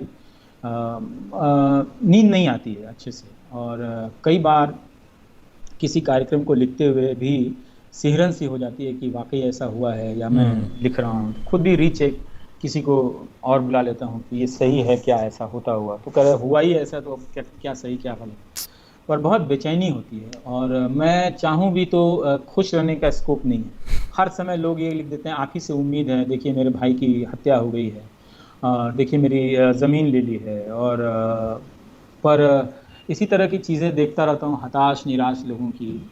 तो सिर्फ उम्मीद से तो पत्रकारिता नहीं चलती है, वो बहुत मुश्किल हो गया है ये काम करना कि जिस स्केल का हम लोग काम करते हैं और हर जगह रिसोर्स नहीं है, हर राज्य में नहीं है, तो हर घटना की रिपोर्टिंग भी नहीं कर सकते हैं। तो जो आप छोड़ते हैं उसका भी बड़ा मलाल रहता है कि नहीं कर पाया, लेकिन उसने लिखा तो बहुत जायज़ बात है कि कोई माइक्रो फाइनेंसिंग कंपनी है और वो इस तरह से लोगों को लूट रही है, पर वो स्किल भी नहीं है, मेरे अंदर भी नहीं है, मेरे पास वैसी कोई टीम भी नहीं है कि वो जाके उसको 10 दिन लगाए और ये सब करे। तो बहुत कम रिसोर्स में इसलिए वो चीज़ अब मेरे शरीर पे बहुत असर करने लगी है। कई तरह के दर्द से अब परेशान रहता हूँ। हथेली में बहुत ज़्यादा दर्द होने लगा है, दुखती रहती है हथेली मेरी, और ज़्यादा ब्यौरा क्या बताएं, बहुत तकलीफ़, शारीरिक तकलीफ़ बहुत ज़्यादा हो गई है तरह तरह से।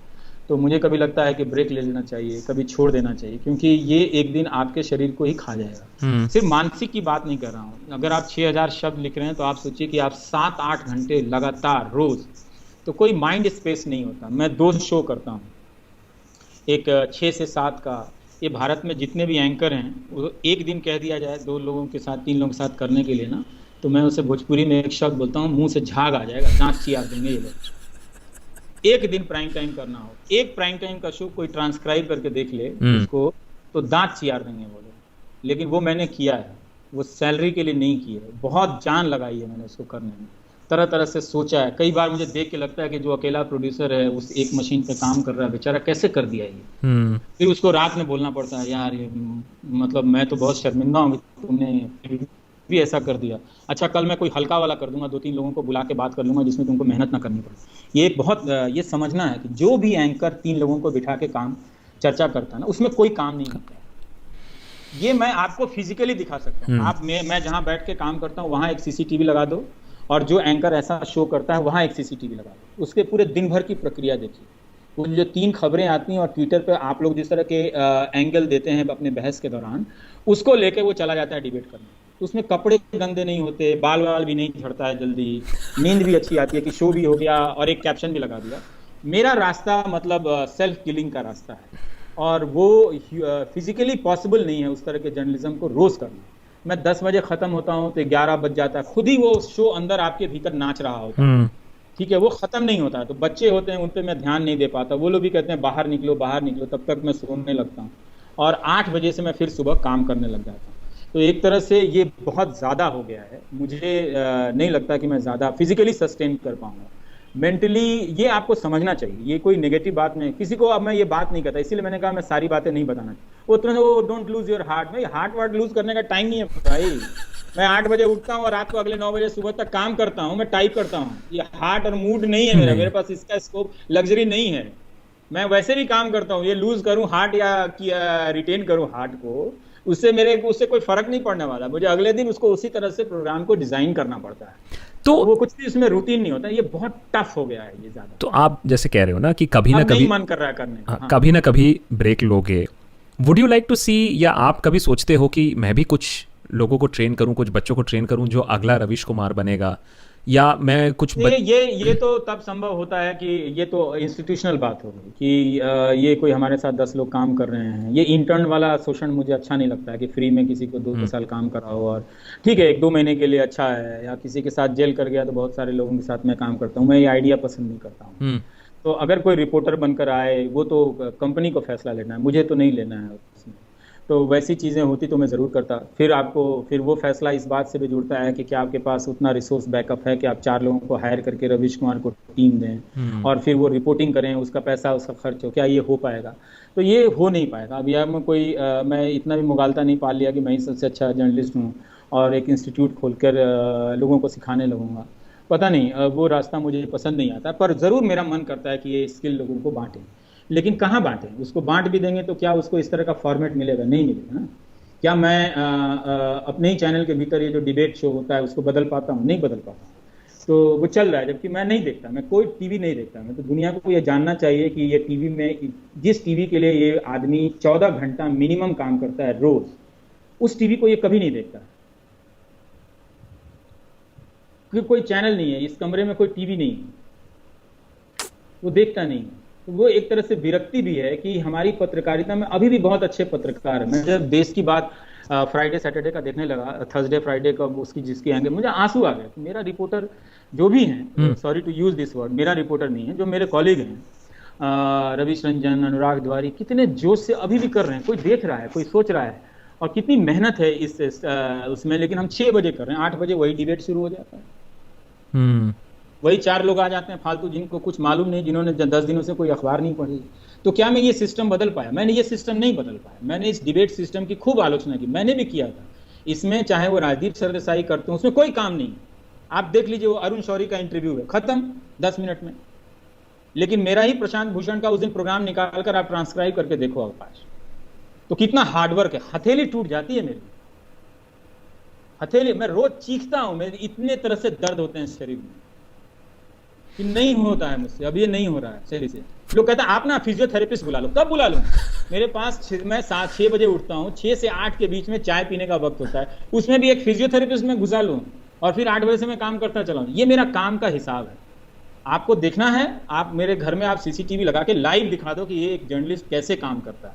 देखो, देखना चाहिए लोगों को। और बहुत सारे, मैंने ये कम से कम एक अच्छी बात है कि ऐसा नहीं, मैंने आप बहुत लोगों के लिए इंस्पिरेशन ज़रूर हो। और बहुत सारे लोगों ने, बच्चों ने भी ये सवाल पूछा है कि अच्छा रवि से आप ये पूछ के बताइए कि हमें कैसा पढ़ना चाहिए, क्या देखना चाहिए, और ख़ासकर कि 3 किताबें इफ़ यू कैन नेम, कि थोड़ी सी हमें भी समझ में आए देश के बारे में। मैं बात कर रहा हूँ, नॉट फिक्शनल नॉवल और something like that. What would Ravish's 3 suggestions भी किताबों के बारे में जो आज के यंगर जनरेशन को ज़रूर पढ़ना चाहिए, समझने के बारे में, देश के बारे में? एक तो हमारे सभी जनरेशन को ये समझ लेना चाहिए कि हिंदुस्तान में इंस्टीट्यूशनल जर्नलिज्म उनके लाइफ टाइम में अब वापस नहीं आएगा। और ये मैं विदाउट एक्सेप्शन कहता हूँ कि इस देश से ख़त्म हो गया है। अब आप एक स्टोरी, 2 स्टोरी, 2 प्रोग्राम देख के आपको इस भ्रम में रहना है तो आप रहिए, मैं नहीं हूँ। इसलिए मैं हमेशा बिना नाम लिए बात करता हूँ कि ख़त्म हो गया तो ख़त्म हो, जब कोई बचा नहीं तो मैं क्या बताऊँगा फिर दूसरी बात यह है कि ये तरीका भी बहुत गलत है कि हिंदुस्तान जैसे देश को आप 3 किताबों से जान जाएंगे, कभी भी नहीं जान सकते। नहीं सर। तो पढ़ने की जो एक यात्रा, आज एक यूपी के पुलिस इंस्पेक्टर ने मुझे लिखा व्हाट्सएप पे, भाई साहब पढ़ना चाहते हैं लेकिन पढ़ा नहीं जा रहा है, छूट जा रही है किताब, क्या करूं मैं, कैसे पढ़ूं? तो मैंने कहा जो भी किताब आपने उठाई है आप उसको पूरा खत्म कीजिए और आप इससे मत जुड़िए कि और किताबें आपने नहीं पढ़ी है। तो उन्होंने कहा कि क्या मैं राग दरबारी पढ़ लूं? कि पढ़ लीजिए राग दरबारी, और उसके बाद आप कोई और किताब पढ़ लीजिए, राही मासूम रजा का आधा गांव पढ़ लीजिए। आप जिस इलाके से हैं आपको उस इलाके की थोड़ी तबीयत और समझ में आ जाएगी, फिर आप कोई और किताब पढ़ लीजिए। तो ये एक तरह का सस्ता रास्ता। अब मेरे पास एक किताब है, बिहार की नदियां, यहीं पीछे कहीं रखी होगी, ठीक है। वो किताब जो है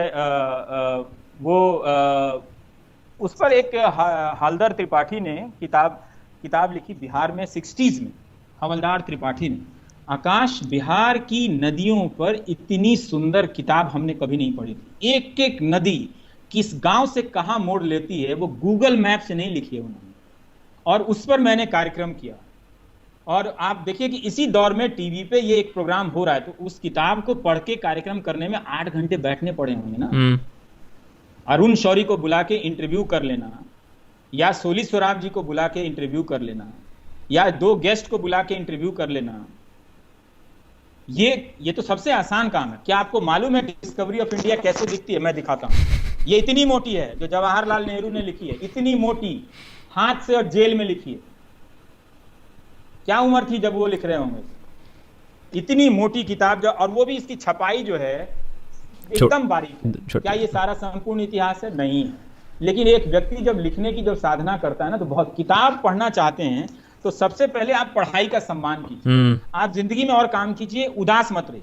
वो ठीक है कि मेरी जिंदगी वैसी हो गई कि मैं काम में इतना फंस गया कि मेरे पास चेयरफुल होने का समय नहीं है ना, लेकिन मैं काम कर रहा हूं, मैं उसी में चेयरफुल होता रहता हूं बीच बीच में। तो आप पहले पढ़ाई को एक डिसिप्लिन में बदलिए। जानने की इच्छा होनी चाहिए हर तरह से। अगर गोलवरकर की कोई किताब है वो भी आप पढ़ जाइए, मैं नहीं कहता कि आप वो मत पढ़िए। क्यों नहीं पढ़िए? बिल्कुल पढ़िए, वो एक किताब के रूप में छप कर आई है, तो आप उसको पढ़िए। आप डिस्कवरी ऑफ इंडिया भी पढ़िए। लेकिन भारत एक ऐसा देश है कि जिसको 3 किताबों में ना तो समझने का प्रयास कीजिए और ना ऐसा कोई सस्ता रास्ता ढूंढिए।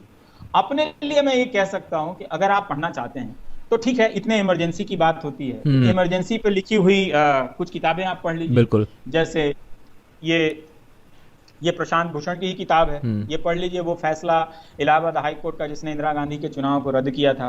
फिर आप ज्ञान प्रकाश जो जेएनयू के स्कॉलर हैं उनकी किताब पढ़ लीजिए। और भी कुछ और किताबें मिल जाएंगी जिसमें पता चलेगा कि इमरजेंसी के समय कौन कौन लोग बाहर चले गए, क्या क्या किया उन्होंने, किस तरह से क्या किया नहीं किया, वो आप पढ़िए। तो आप कुछ सब्जेक्ट बना सकते हैं कि ठीक है, इस साल के 6 महीने में मैं साउथ इंडिया की किताब पढ़ूंगा, वो भी पढ़िए। जैसे राजमोहन गांधी ने modern history of south India लिखी है, आप वो किताब पढ़ लीजिए। थोड़ा साउथ के बारे में भी पढ़ लीजिए, थोड़ा बंगाल के बारे में भी पढ़ लीजिए। पर ये टॉप 10 बातें, टॉप 3 बातें मत कीजिए, कोई फायदा। Fair enough. ये सवाल मुझे भी थोड़ा पर्सनली हिट करता है। आजकल आप सटायर खूब करने लगे हो। रफाल आया तो आपने पूरा शो कर दिया उस पर। तो मैंने बहुत लोग पूछ रहे हैं मेरे सर्वर पे भी, मैं भी ये पूछना चाहता हूँ, आप मेरे नौकरी पर मैंने क्यों इतना मेरे पेट पे लात क्यों मारना चाहते हैं?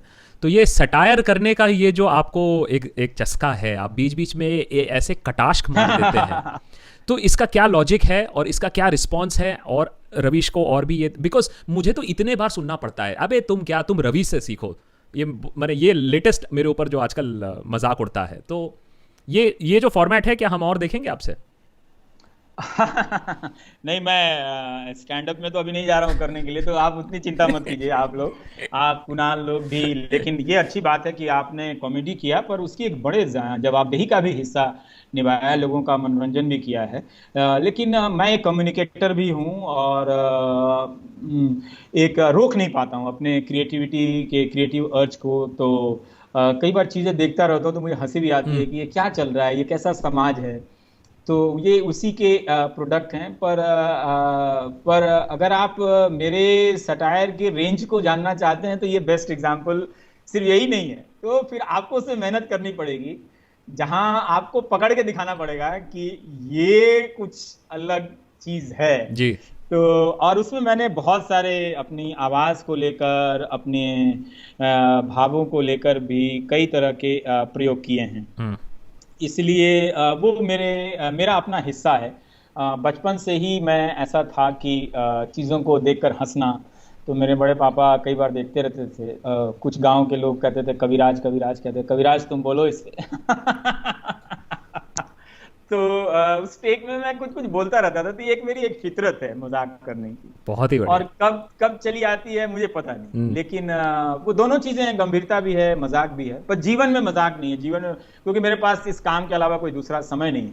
एक किसी को मैं बता रहा था, उन्होंने कहा अच्छा मुझे तो लगा आप काफी शोहरत एंजॉय कर रहे होंगे, ऑटोग्राफ साइन कर रहे होंगे, ये कर रहे होंगे। दरअसल मैंने ये कभी एंजॉय नहीं किया, वहीं तक किया कि किसी ने मुझे यूएस बुला लिया तो मैं अमेरिका की कुछ अच्छी यूनिवर्सिटी दिखाया, तो वो भी जाके वहाँ पोस्ट लिख रहा था लोगों को बताने के लिए कि मेरे यूपी बिहार वाले भी देख लें कि जरा सा कैसी यूनिवर्सिटी होती है। तो वहां भी जाके लोड ले लिया। तो किसी ने कहा भाई हम तुम्हें यहाँ लेकर आए थे कि तुम थोड़ा रिलैक्स हो लो, थोड़ा सा घूमो, देखो यूनिवर्सिटी ऑफ बर्कली कितनी अच्छी है। मैंने कहा हाँ यार ये तो बहुत अच्छी यूनिवर्सिटी है। तो फिर मैं थोड़ा घूमने लगा, तो घंटा घर पे जाकर देखा कि नहीं यहाँ पे ये तो बहुत अच्छा है, आप एक फोटो ले लेता हूँ एक पोस्ट लिखने के लिए। तो जो स्टूडेंट थी मैंने कहा कि सर आप ये छोड़ दो प्लीज, आप थोड़ा सा रिलैक्स करके एंजॉय करो। तो वो चीज लिखना बताना बहुत मजा आता है उसमें, और वो बताने में अपने तरह तरह से मजाक या सटायर का इस्तेमाल करना, वो पार्ट रहना चाहिए। अच्छा लगता है, कई बार लगता है कि ठीक है कुछ मजा आया उसको अलग तरीके से। अब 365 दिन प्रोग्राम करते हैं हम लोग तो जी। Okay, last 3 questions. पहला क्वेश्चन कि जो कोई आपको बोलता है कि यार सिस्टम तो अब पूरा ही बिगड़ चुका है, अब तो साफ साफ दिख ही रहा है कहाँ जा रहा है, तो ये सब छोड़ो, बाहर जाते हैं, छोड़ के बाहर निकल जाया जाए, अगर आपसे ये कोई कहे तो आप क्या कहोगे? नहीं जाना चाहिए। हाँ आप जैसे किसी और अच्छा काम करने के लिए जा रहे हैं, जाना चाहिए, इसमें कोई बुराई नहीं है जाने में। लेकिन मैं ही सोचता हूँ कि यार और पढ़ने का थोड़ा सा समय 2 साल मिलता तो अच्छे से पढ़ के फिर करता ये काम को। तो हमारे देश में ये सिस्टम होना चाहिए कि अगर हमें पढ़ना है, जर्नलिज्म छोड़ के 2 साल पढ़ना है फिर आना है, तो कोई बुराई की बात नहीं है, इसको गलत तरीके से नहीं देखना चाहिए। लेकिन आप छोड़ दीजिए यहाँ कुछ नहीं होगा वहाँ चले जाइए, ये तरीका ठीक नहीं, ये इस आधार पर आपको फैसला नहीं लेना चाहिए। अगर आप सोच लीजिए फ्लाइट में बैठे हैं, चलते फिरते, हाइपोथेटिकल सिचुएशन है, हाँ मैं इसीलिए मैं टॉप 3 भी नहीं बोलूंगा इस बार। हाँ आपको राहुल गांधी मिल जाते हैं कहीं चलते फिरते, और आपको नरेंद्र मोदी मिल जाते हैं गलती से कहीं चलते फिरते, एक सवाल आपके पास है, मान लिफ्ट में मिल गया, चलिए मान लीजिए आपके पास 30 सेकंड है। राहुल गांधी तो कहीं हो सकता है कि आकर बैठ जाए, पर मोदी जी उतर जाएंगे जहाज से। लेकिन लिफ्ट अब लिफ्ट पे लेकिन क्योंकि वो मेरे प्राइम मिनिस्टर हैं तो मैं जरूर जाके बोलूंगा हेलो सर मैं रवीश हूँ। नहीं एक सवाल भाई, ये रिस्पेक्ट तो है ना कि हमारे देश के प्रधानमंत्री हैं, तो ऐसा कोई बात नहीं है, तो मैं वो जरूर जाके बोलूंगा सर कैसे हैं आप, मैं रवीश वर्मा। तो बोले हाँ देखा है आपका काम। लेकिन एक सवाल राहुल और एक सवाल मोदी से, अगर आप if you bump into them कि भैया काश ये क्वेश्चन आउट नहीं करता, मजा आता है ना, इसलिए तो आपको एक सवाल में भासने में मजा आता है, इसीलिए नहीं मैं क्वेश्चन आउट करने वाला वो विद्यार्थी नहीं हूं मैं कि सवाल को पहले से आउट कर दो। तो ये एक सवाल क्यों होगा, देश का प्रधानमंत्री हैं, उनसे 20 सवाल पूछूंगा मैं, एक सवाल क्यों पूछूंगा? पहला सवाल तो यही पूछूंगा आप कैसे हैं। है कि नहीं? तो ये नजर मिलाने से पहले आपसे ये पूछना पड़ता है कि how are you mister prime minister, है कि नहीं? तो ये अंग्रेजी में भी हो सकता है, बोल सकता हूँ, अच्छा लगता है इंग्लिश बोलना बीच बीच में। उनको लगा कुछ पढ़ा लिखा भी है। वैसे उनको भी खूब अंग्रेजी आती है, नहीं बोलते वो अलग बात नहीं बहुत स्ट्रेंथ है उसमें, ऐसी क्या बात है। हाँ पर ऐसा कभी नहीं होगा कि वो मेरे जहाज में मोदी जी मिल जाएंगे, तो हाइपोथेटिकल सवाल है। हाँ ऑपोजिशन लीडर के तौर पर राहुल गांधी मिल सकते हैं एक जहाज, क्योंकि मोदी जी के जहाज में तो उनके कैबिनेट मिनिस्टर नहीं जा पाते, जर्नलिस्ट कहाँ से चला जाएगा। अभी तो नई वाला जहाज भी आ गया अब तो। हाँ तो मैंने देखा नहीं है, लेकिन उसकी भी रिपोर्टिंग नहीं है, तो खैर लेकिन उनके जहाज में, प्राइम मिनिस्टर के जहाज में पहले पत्रकार जाते थे। मैं भी एक बार गया हूँ आसियान की मीटिंग में, तो मुझे बड़ी हंसी आई थी वहाँ पे, ये क्या हो रहा है। तो देखता था कि फॉरेन मिनिस्ट्री की प्रेस रिलीज देखता था, मुझे हंसी आने लगी कि सारे प्रेस रिलीज में इसी तरह के वर्ड और इसी तरह के टेक्स्ट, मैंने इसके लिए इतना तामझाम हो रहा है जिसका कोई मतलब नहीं है। तो मैं फिर घूमने लगा, मलेशिया शायद गया था कि चलो इसका पहली बार मैं शूटिंग वूटिंग करने लगा, बड़ा मजा आया। मोनो रेल या मेट्रो रेल पे कुछ स्टोरी बनाने लगा कि यही देखो कितना अच्छा है। फिर वही दिमाग में आने लगा चलो यूपी बिहार को दिखाते हैं कुछ। तो लेकिन अब जहाज में, प्रधानमंत्री के जहाज में पत्रकार जाते नहीं हैं, और प्रधानमंत्री तो कोई इस तरह से इंडिगो के फ्लाइट में राहुल गांधी टाइप तो नजर आएंगे नहीं। तो वैसे राहुल गांधी भी प्राइवेट जेट से चलते हैं, कहीं कहीं जाते हैं, वो मैंने देखी है तस्वीरें। इंडिया टुडे में जो छपी थी वो तो प्राइवेट जेट ही था, वो पब्लिक कैरियर नहीं था, तो या कमर्शियल कैरियर नहीं था, तो वो मुलाकात जहाज में तो नहीं होनी। तो अब एक सवाल नहीं बताएंगे, चलिए चलिए नहीं, ठीक, एक सवाल नहीं बता। ठीक है। हाँ, इतनी जल्दी से नहीं। अच्छा, आखिरी देखिए, सवाल। ये अब नहीं होने वाला है कि वो मुझे कभी इंटरव्यू देंगे, और मेरी अब दिलचस्पी नहीं है कि मैं उनका इंटरव्यू करूं। सर, सही में मेरी कोई दिलचस्पी नहीं है। तो बहुत सारे कमेंट्स आते हैं कि अरे रवीश को इंटरव्यू दे तब समझें, एक्सेट्रा एक्सेट्रा। चलिए वो तो नहीं होने वाला। हाँ, और लास्ट। अब वो देंगे भी तो शायद मैं कह दूंगा कि मेरा इंटरेस्ट नहीं है। अरे वाह रे, अच्छा सीरियसली बताइए, अच्छा अगर अगर गलती हाँ, से मैं ऐसा, कह दूंगा हाँ? कि मैं सर, मैं आपकी बड़ी इज्जत करता हूँ पर मेरी दिलचस्पी नहीं है। अरे वाह, चलिए ये भी हो गया। अच्छा आखिरी सवाल फिर, आप इतने प्रोबिंग सवाल करते हो, सबसे पूछते हो, लेकिन एक जो छवि जो रहती है कि नहीं, कहीं ना कहीं सॉफ्ट है कांग्रेस पे, एनडीटीवी, रवीश, मैंने अभी आपके इंटरव्यू में कांग्रेस के बारे में इतना सारा बिल्कुल बोला। बिल्कुल बिल्कुल, मैं छवि की बारे में बात कर रहा हूँ। अरे वो माइनॉरिटी कम्युनिटी का नाम नहीं लेते हैं, वहाँ वो चुप हो जाते हैं। ये जो इतने सालों के जर्नलिज्म के बाद भी ये जो एक छवि है, आप क्या सोचते हो कि ये छवि चेंज हो पाई है, या हमेशा कोई ना कोई खूंट निकाली ही जाएगी? वो निकाली जाती रहेगी। कमजोर के साथ खड़ा होना वो एक पत्रकार की ड्यूटी है ना। तो ये मेरी आदत भी है। जैसे मैं जब ट्विटर पे था तो कोई मैच चल रहा था, तो जिसमें लोग धोनी के बारे में कुछ कुछ कहने लगे, तो मुझे लगा कि ये अकेला पड़ रहा है, तो मैं फिर धोनी को सपोर्ट करने लगा। नहीं नहीं ये अच्छा करेगा।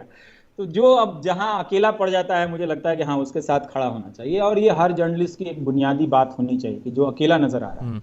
पर इसका मतलब ये नहीं कि आप मुझे तमिलनाडु से लेकर असम तक की घटना गिनाकर पूछने लगे कि आप वहां क्यों नहीं है। तो ऑफकोर्स मेरे पास रिसोर्स नहीं है, तो मतलब हिंदी हार्टलैंड में ही पूरा रिसोर्स नहीं है, तो असम और तमिलनाडु का क्या कहें। लेकिन फिर भी कुछ कुछ जुगाड़ करके कुछ कुछ कर लेता हूँ। तो ऐसा मुझे नहीं लगता कि लोग कहते रहेंगे, और अब मैंने इसके बारे में हमें नहीं सोचना चाहिए। लोग मेरी कोई स्टोरी निकाल कर कहें कि हाँ ये गलत है, तो वो आलोचना ठीक है।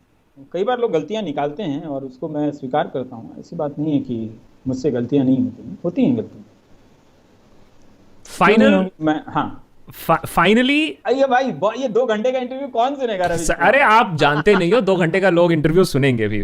और फाइनली मैं बस एक ही चीज जानना चाहूंगा आपसे, रवीश की तरह कोई ना बने, इंस्टीट्यूशनल जर्नलिज्म चले गया ठीक है, but final final final point जो लोग देख रहे हैं और जो इस इंटरव्यू को 2 घंटे के एंड तक देख रहे हैं, और बिलीव मी देखेंगे, और पॉडकास्ट में भी रहेगा, सो डोंट वरी, वो पॉडकास्ट में भी लोग सुनेंगे, आप क्या कहना चाहोगे उनसे कि जर्नलिस्ट मत बनो, as a citizen, your final message to the citizens of India, क्योंकि जागरूक सिटीजन्स हैं। अरे मैं क्राउड फंडेड यूट्यूब चैनल चला रहा हूं ना, बिकॉज लोग हैं जो बिलीव करते हैं। हाँ, बड़ा चैनल कभी नहीं बनेगा, ठीक है, कोई बात नहीं है, लेकिन सटायर में बिलीव करते हैं, सवाल पूछने में बिलीव करते हैं, उनके लिए फाइनल मैसेज। यही अच्छी बात है कि लोग हैं, और ये लोग हमेशा रहेंगे। उन सब से मैं यही कहना चाहूँगा कि ये एक बहुत ही सुंदर देश है। इसका मतलब ये नहीं कि दुनिया के दूसरे देश सुंदर नहीं हैं, क्योंकि हम इस देश के हैं तो हम वैसे भी कहेंगे कि हमारा देश सुंदर है, पर इसकी जो विविधताएं हैं, चीज़ें हैं, इससे प्यार करना चाहिए, और कोशिश करनी चाहिए कि एक नागरिक के रूप में आप भी किसी से डरे नहीं, और जब आप बोल दें तो आपके प्रोटेक्ट करने के लिए वो सारी संस्थाएं मौजूद हैं। ये ना हो कि एनएसए लगाकर आपको कफील खान की तरह 6 महीने के लिए जेल में ठूंस दिया जाए। और हम सब जो भी जहां पर हैं, कुछ कुछ कंट्रीब्यूट करते रहें इस देश को बनाने के लिए, बचाने के लिए, और सुंदर आगे ले जाने के लिए। और कोई डराए तो इतना मत डरिए, इतना बिल्कुल मत डरिए। और आपको अगर प्रधानमंत्री इंटरव्यू के लिए बुलाएं तो आप उनके पास मालदा आम लेकर जाइए और कहिए कि ये हम लेकर आए हैं, ये आप आम खाइए, लेकिन सवाल हम आम पे नहीं करेंगे, हम काम पे करेंगे।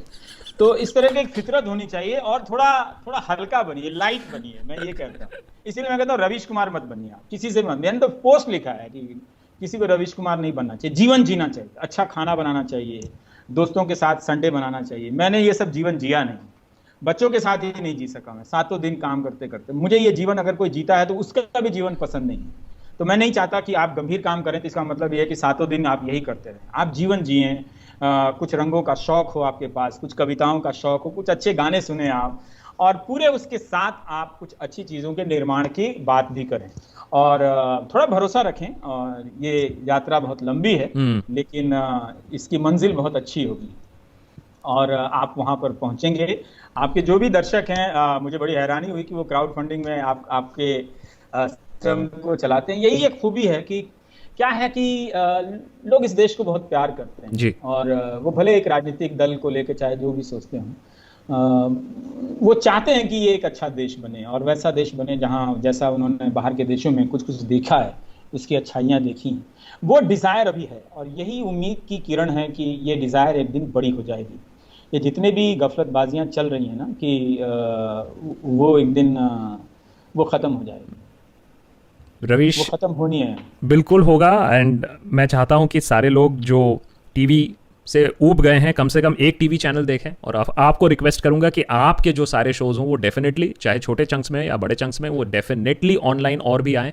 हमने ऑलरेडी देखा हुआ है कि कितने लोग पर वो आपका डिबेट शो ना देखें, चाहे हाँ, वो अच्छे, देखिए डिबेट शो जो होता है ना, वो चाहे सेन वॉइस में किया जाने वाला हो, चाहे इनसेन वॉइस में किया जाने वाला हो, उसका पर्पस एक ही है, वही लाइक डिसलाइक वाला, कि ग्राउंड रिपोर्टिंग के स्पेस को खत्म करना है। और जब तक ग्राउंड रिपोर्टिंग नहीं होगी, न्यूज रूम या उस चैनल के स्क्रीन पर इंफॉर्मेशन कम आएगी। आप वही perception to perception, perception to perception करते जाएंगे। जैसे आज मैंने खत्म कर दिया ना ये सवाल कि मुझे कोई इंटरेस्ट नहीं है प्रधानमंत्री का इंटरव्यू करने में, अब लोग नहीं पूछेगा कि करेंगे कि नहीं करेंगे, वो भी रिलैक्स हो जाएंगे। हाँ भैया उसने कहा है, उसने कहा है। करने वाला था, हाँ उसने कहा है कि इंटरव्यू नहीं देंगे, हमने तो कहा था। हो जाएंगे। हाँ, तो इस तरह से वो डिबेट शो ना देखें, कम से कम वो ट्रैप है। एक जर्नलिज्म इंफॉर्मेशन सीकिंग सोसाइटी होनी चाहिए, परसेप्शन सीकिंग सोसाइटी नहीं होनी चाहिए। अब वो सारा सिस्टम खत्म हो गया, आप चाहेंगे हम ही ठीक कर दें तो नहीं होगा ना आकाश, वो आपसे भी नहीं होगा, वो हमसे भी नहीं होगा, पर हम छोटे छोटे टापू बनकर रहेंगे। और वो चाहे जितना भी सेन तरीके से हो ना देखें, क्योंकि उसकी बुनियाद यही है कि ग्राउंड, कई रिपोर्टरों की हत्या के बाद सेन या इनसेन डिबेट का एक प्लेटफॉर्म बनता है। इससे क्रूर शब्दों में मैं और क्या कह सकता हूं, क्योंकि इंफॉर्मेशन का सिस्टम गैदरिंग कम करने से चैनल के लिए पावर सिस्टम के साथ कॉन्फ्लिक्ट का मौका बहुत कम हो जाता है, रिड्यूस हो जाता है।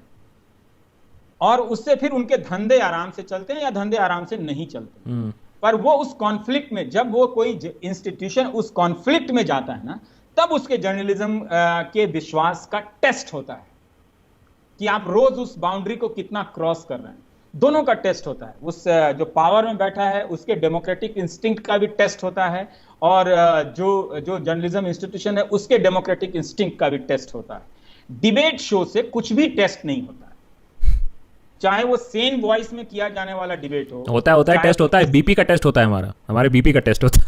मैंने कहा ना कि अच्छा डिबेट हो या बुरा डिबेट, ये दोनों ही 1 घंटे का स्लॉट कई अच्छे रिपोर्टरों की हत्या के बाद तैयार किया जाता है। ये बात लोगों को 20 साल बाद समझ में आई। मैं चाहता हूं कम से कम हमारे देशभक्तों की कम्युनिटी को ये बात समझ में आए, और हमारे देशभक्तों की कम्युनिटी को समझ में आती भी बात है, इसीलिए तो वो आपसे मिलना चाहते थे, इसीलिए तो आपको वो सवाल लिखना चाहते थे, क्योंकि ऐसा नहीं है कि सबको नहीं। हाँ, ये कम लोग हैं, वो जो ज्यादा लोग हैं उनको शायद थोड़ा, आई होप 20 साल ना लगे, 1-2 साल में समझ जाएं तो ही बेटर होगा। Ravish, many thanks for joining us for this very extended interview. और मैं हमेशा चाहता हूं कि ये एक ऐसा इंटरव्यू रहे जो लोग बाद में भी देखें, और इसीलिए मैंने कहा था कि इसको आराम से बैठ के You should have allowed me to speak in English also. अरे क्या बात, इंग्लिश में भी करेंगे सर, इंग्लिश में भी कर लेंगे। Thank you so much. Grammar वाली अंग्रेजी में करेंगे। अरे नहीं sir, Hindi is, was, then, have, has का कोई टेंशन ना हो, इसके बगैर मैं अंग्रेजी बोल के दिखाऊंगा आपको। लेकिन थैंकफुली हमारी जो कम्युनिटी है, हम लोग तो पूरा हिंदी में ही बात करते हैं, so that's not a problem at all. But thank you. मैं इस कम्युनिटी के बारे में एक लाइन कहना चाहता हूं आकाश, फाइनल, कि इस कम्युनिटी में ने जो भी जहां भी होंगे दुनिया में, वो अपने घर बैठकर अगर आपको क्राउड फंडेड से सपोर्ट किया है, तो वो ये ना समझे कि उन्होंने सिर्फ पैसा दिया है, बल्कि उन्होंने एक बहुत ही डेमोक्रेटिक ड्यूटी पूरी की है। और कई बार लोगों को मौका नहीं मिलता बड़ा कंट्रीब्यूशन करने का, वो पूछते हैं हम देश के लिए क्या करें। मैं कहता हूँ सबसे आसान तरीका बताता हूँ, दहेज मत लो। चलो एक ही काम हो गया, फाइनल काम। अब जिंदगी में कुछ अच्छा कर पाए या ना कर पाए, लोड मत लेना, कम से कम ये काम कर लो। Correct. तो वो कम से कम ये अच्छा काम कर रहे हैं, तो उन्हें इस बात पे गर्व करना चाहिए कि वो उनके अकाउंट का कुछ छोटा पैसा आपके अकाउंट में नहीं जा रहा है, वो बहुत बड़ा काम कर रहे हैं। जो बड़े बड़े उद्योगपति, बड़े बड़ी कंपनियां अपने प्रोडक्ट से एडवर्टीजमेंट देके जो न्यूज चैनल चलाती हैं, वो नहीं कर पा रही हैं, उसके बदले में वो ये काम कर रहे हैं। तो उनको ये पता होना चाहिए कि वो बहुत बड़ा काम कर रहे हैं। आपका मैसेज ज़रूर मैं उन तक डायरेक्टली पहुंचाऊंगा, खास करके ये क्लिप। नॉट ओनली दैट वो कंट्रीब्यूशन कर रहे हैं, ये जो सारे सवाल आज आपने सुने वो मेरे नहीं थे, ये सिर्फ हमारे मेंबर्स के ही सवाल थे। तो सोचिए कितनी दिलचस्पी होगी। ये तो सिर्फ 30 थे, वैसे तो 300 से भी ज़्यादा सवाल थे, उनमें से मैंने ये जो सवाल आपके लिए 30 छाटे थे, ये सारे मेंबर्स के ही हैं। So it is a crowd sourced interview also. बहुत बहुत धन्यवाद आपका रवीश, ज्वाइन इन करने के लिए। और ये इंटरव्यू आई होप दैट बहुत लोग 20 साल तक बाद भी ये देखें। जैसे इसकी स्क्रोल का इंटरव्यू आज तक लोग बोलते हैं कि यार रवीश का बहुत डिटेल्ड इंटरव्यू था, इसी मकसद से मैं बैठा था आज कि एक पूरा एक इंडिया का ब्यूरो लिया जाए, मीडिया का ब्यूरो और सोसाइटी का ब्यूरो लिया जाए, जिससे एक ओवरऑल पिक्चर मिले। Thank you so much for giving us that picture. Thank you so much Ravish, thank you. धन्यवाद।